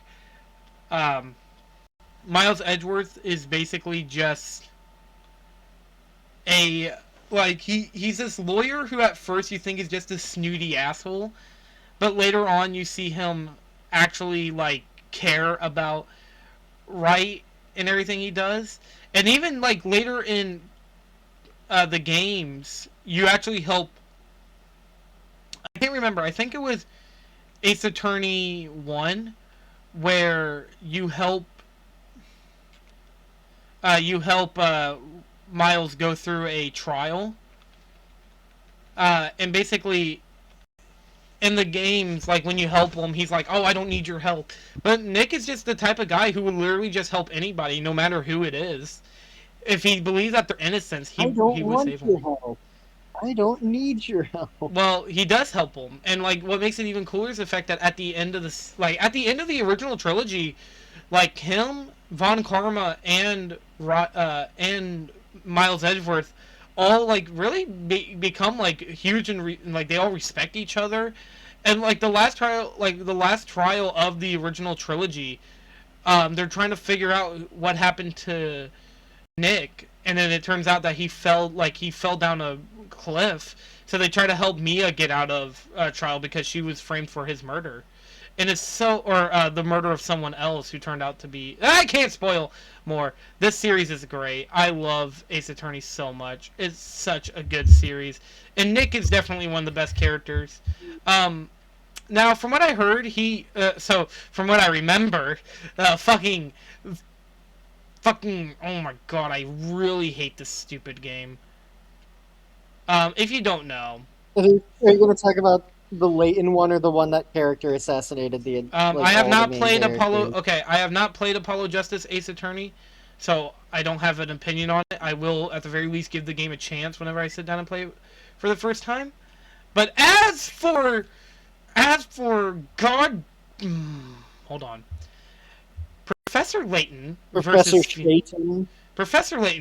Phoenix Wright is the biggest spit in the face to any Ace Attorney fan, because of instead of trying to make it about how both of these characters cool puzzle mechanics and how they solve mysteries and try to make it work all well together, instead what they do is they go, "Oh my god, Professor Layton! Oh my god, why are you here?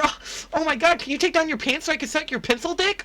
It's every fucking time. I hate it. I hate it so much. And then whenever Nick does anything, they're like, Nick, go back in the corner and jerk off. I don't care. Leave. Oh my god, I'm gonna shoot you. I'm like actually just gonna right now. So it's like the Mario and Luigi bit, except it's just the writers evidently hating the franchise that they don't actually make. Yeah. Yeah. Is it like when the Family Guy and The Simpsons had a crossover? And except what makes it even worse is that only three. What makes it worse is the fact that only 3 Ace Attorney characters appear in the series in that game. Wow. And speaking of, oh yeah, sorry. Oh, go ahead. I was going to ask, since you, I find it rather fitting you mentioned this one after Twilight, but have you ever heard of Turnabout Storm? Isn't that the Cartoon Network thing? I thought you were going to say, have you ever heard of Turnabout Revenge? No, it's a fan-made crossover between My Little Pony and Ace Attorney. I have not. It's actually really well made. You should check it out. And also, for the rumors that there might be an Ace Attorney 7, from what I hear, Spirit of Justice kind of ends the series on a good note, and then the Great Ace Attorney Chronicles are good secondary games, and then obviously Miles Edgeworth's Ace Attorney, Miles Edgeworth's Investigations, Ace Attorney Investigations, whichever you want to call it. I think Ace Attorney Investigations 1 is a really boring game. So, and I do know what happens in it. I don't plan to go back and finish it. So, sorry guys, I just don't want to go back and finish it. I don't think it's bad. I think if I had to give it a ranking, it's like a 7 out of 10 experience. It's just really boring in the middle. So. Oh yeah, and the other thing, what do you think of Phoenix Wright being in Ultimate Marvel vs. Capcom 3? Genuinely, it's probably one of the most creative movesets they could have done for Nick of all characters. I love it. It's so awesome. It's. I also love the fact that his especially loves the super move where he where he calls in the judge and hits where the gavel. Where he just puts your ass in court, meaning you can defeat the Hulk or Wolverine by suing them. Mm-hmm. Wait, also, by the way, that is a reference to his dream in Ace Attorney Justice for All, because at one point he has a dream about being a defenseless. He was like, "I'm just a defenseless attorney. I can't do I didn't do anything wrong." And he's like, "You're out of line." It's awesome. I'm sorry. I can't keep talking about how awesome this game is. I really would like to do an episode on it, but I don't want you guys to feel like you have to spend the money for it. It's a great game. The games are so good. I love them. Also, I do think that Phoenix gets better as the games go on. As I stated in top 10 favorite game, the top 5 favorite games list, where I mentioned this as an honorable mention. Trials and Tribulations is the best ending to the entire story period. Which I don't mind that they continued, and I do have to play the rest of them, but fuck Professor Layton and versus Phoenix Wright. That game sucks. It's overpriced garbage. Sorry. Is that a little harsh?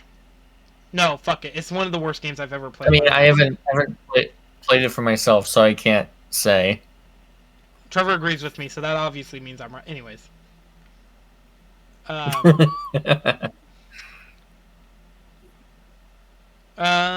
So yeah. I think that's it. What a good episode, honestly. Oh, we can talk about miscellaneous additional characters. Jesse Faden I was going to add, but I didn't because of the fact that I wanted to talk about Doc and McFly.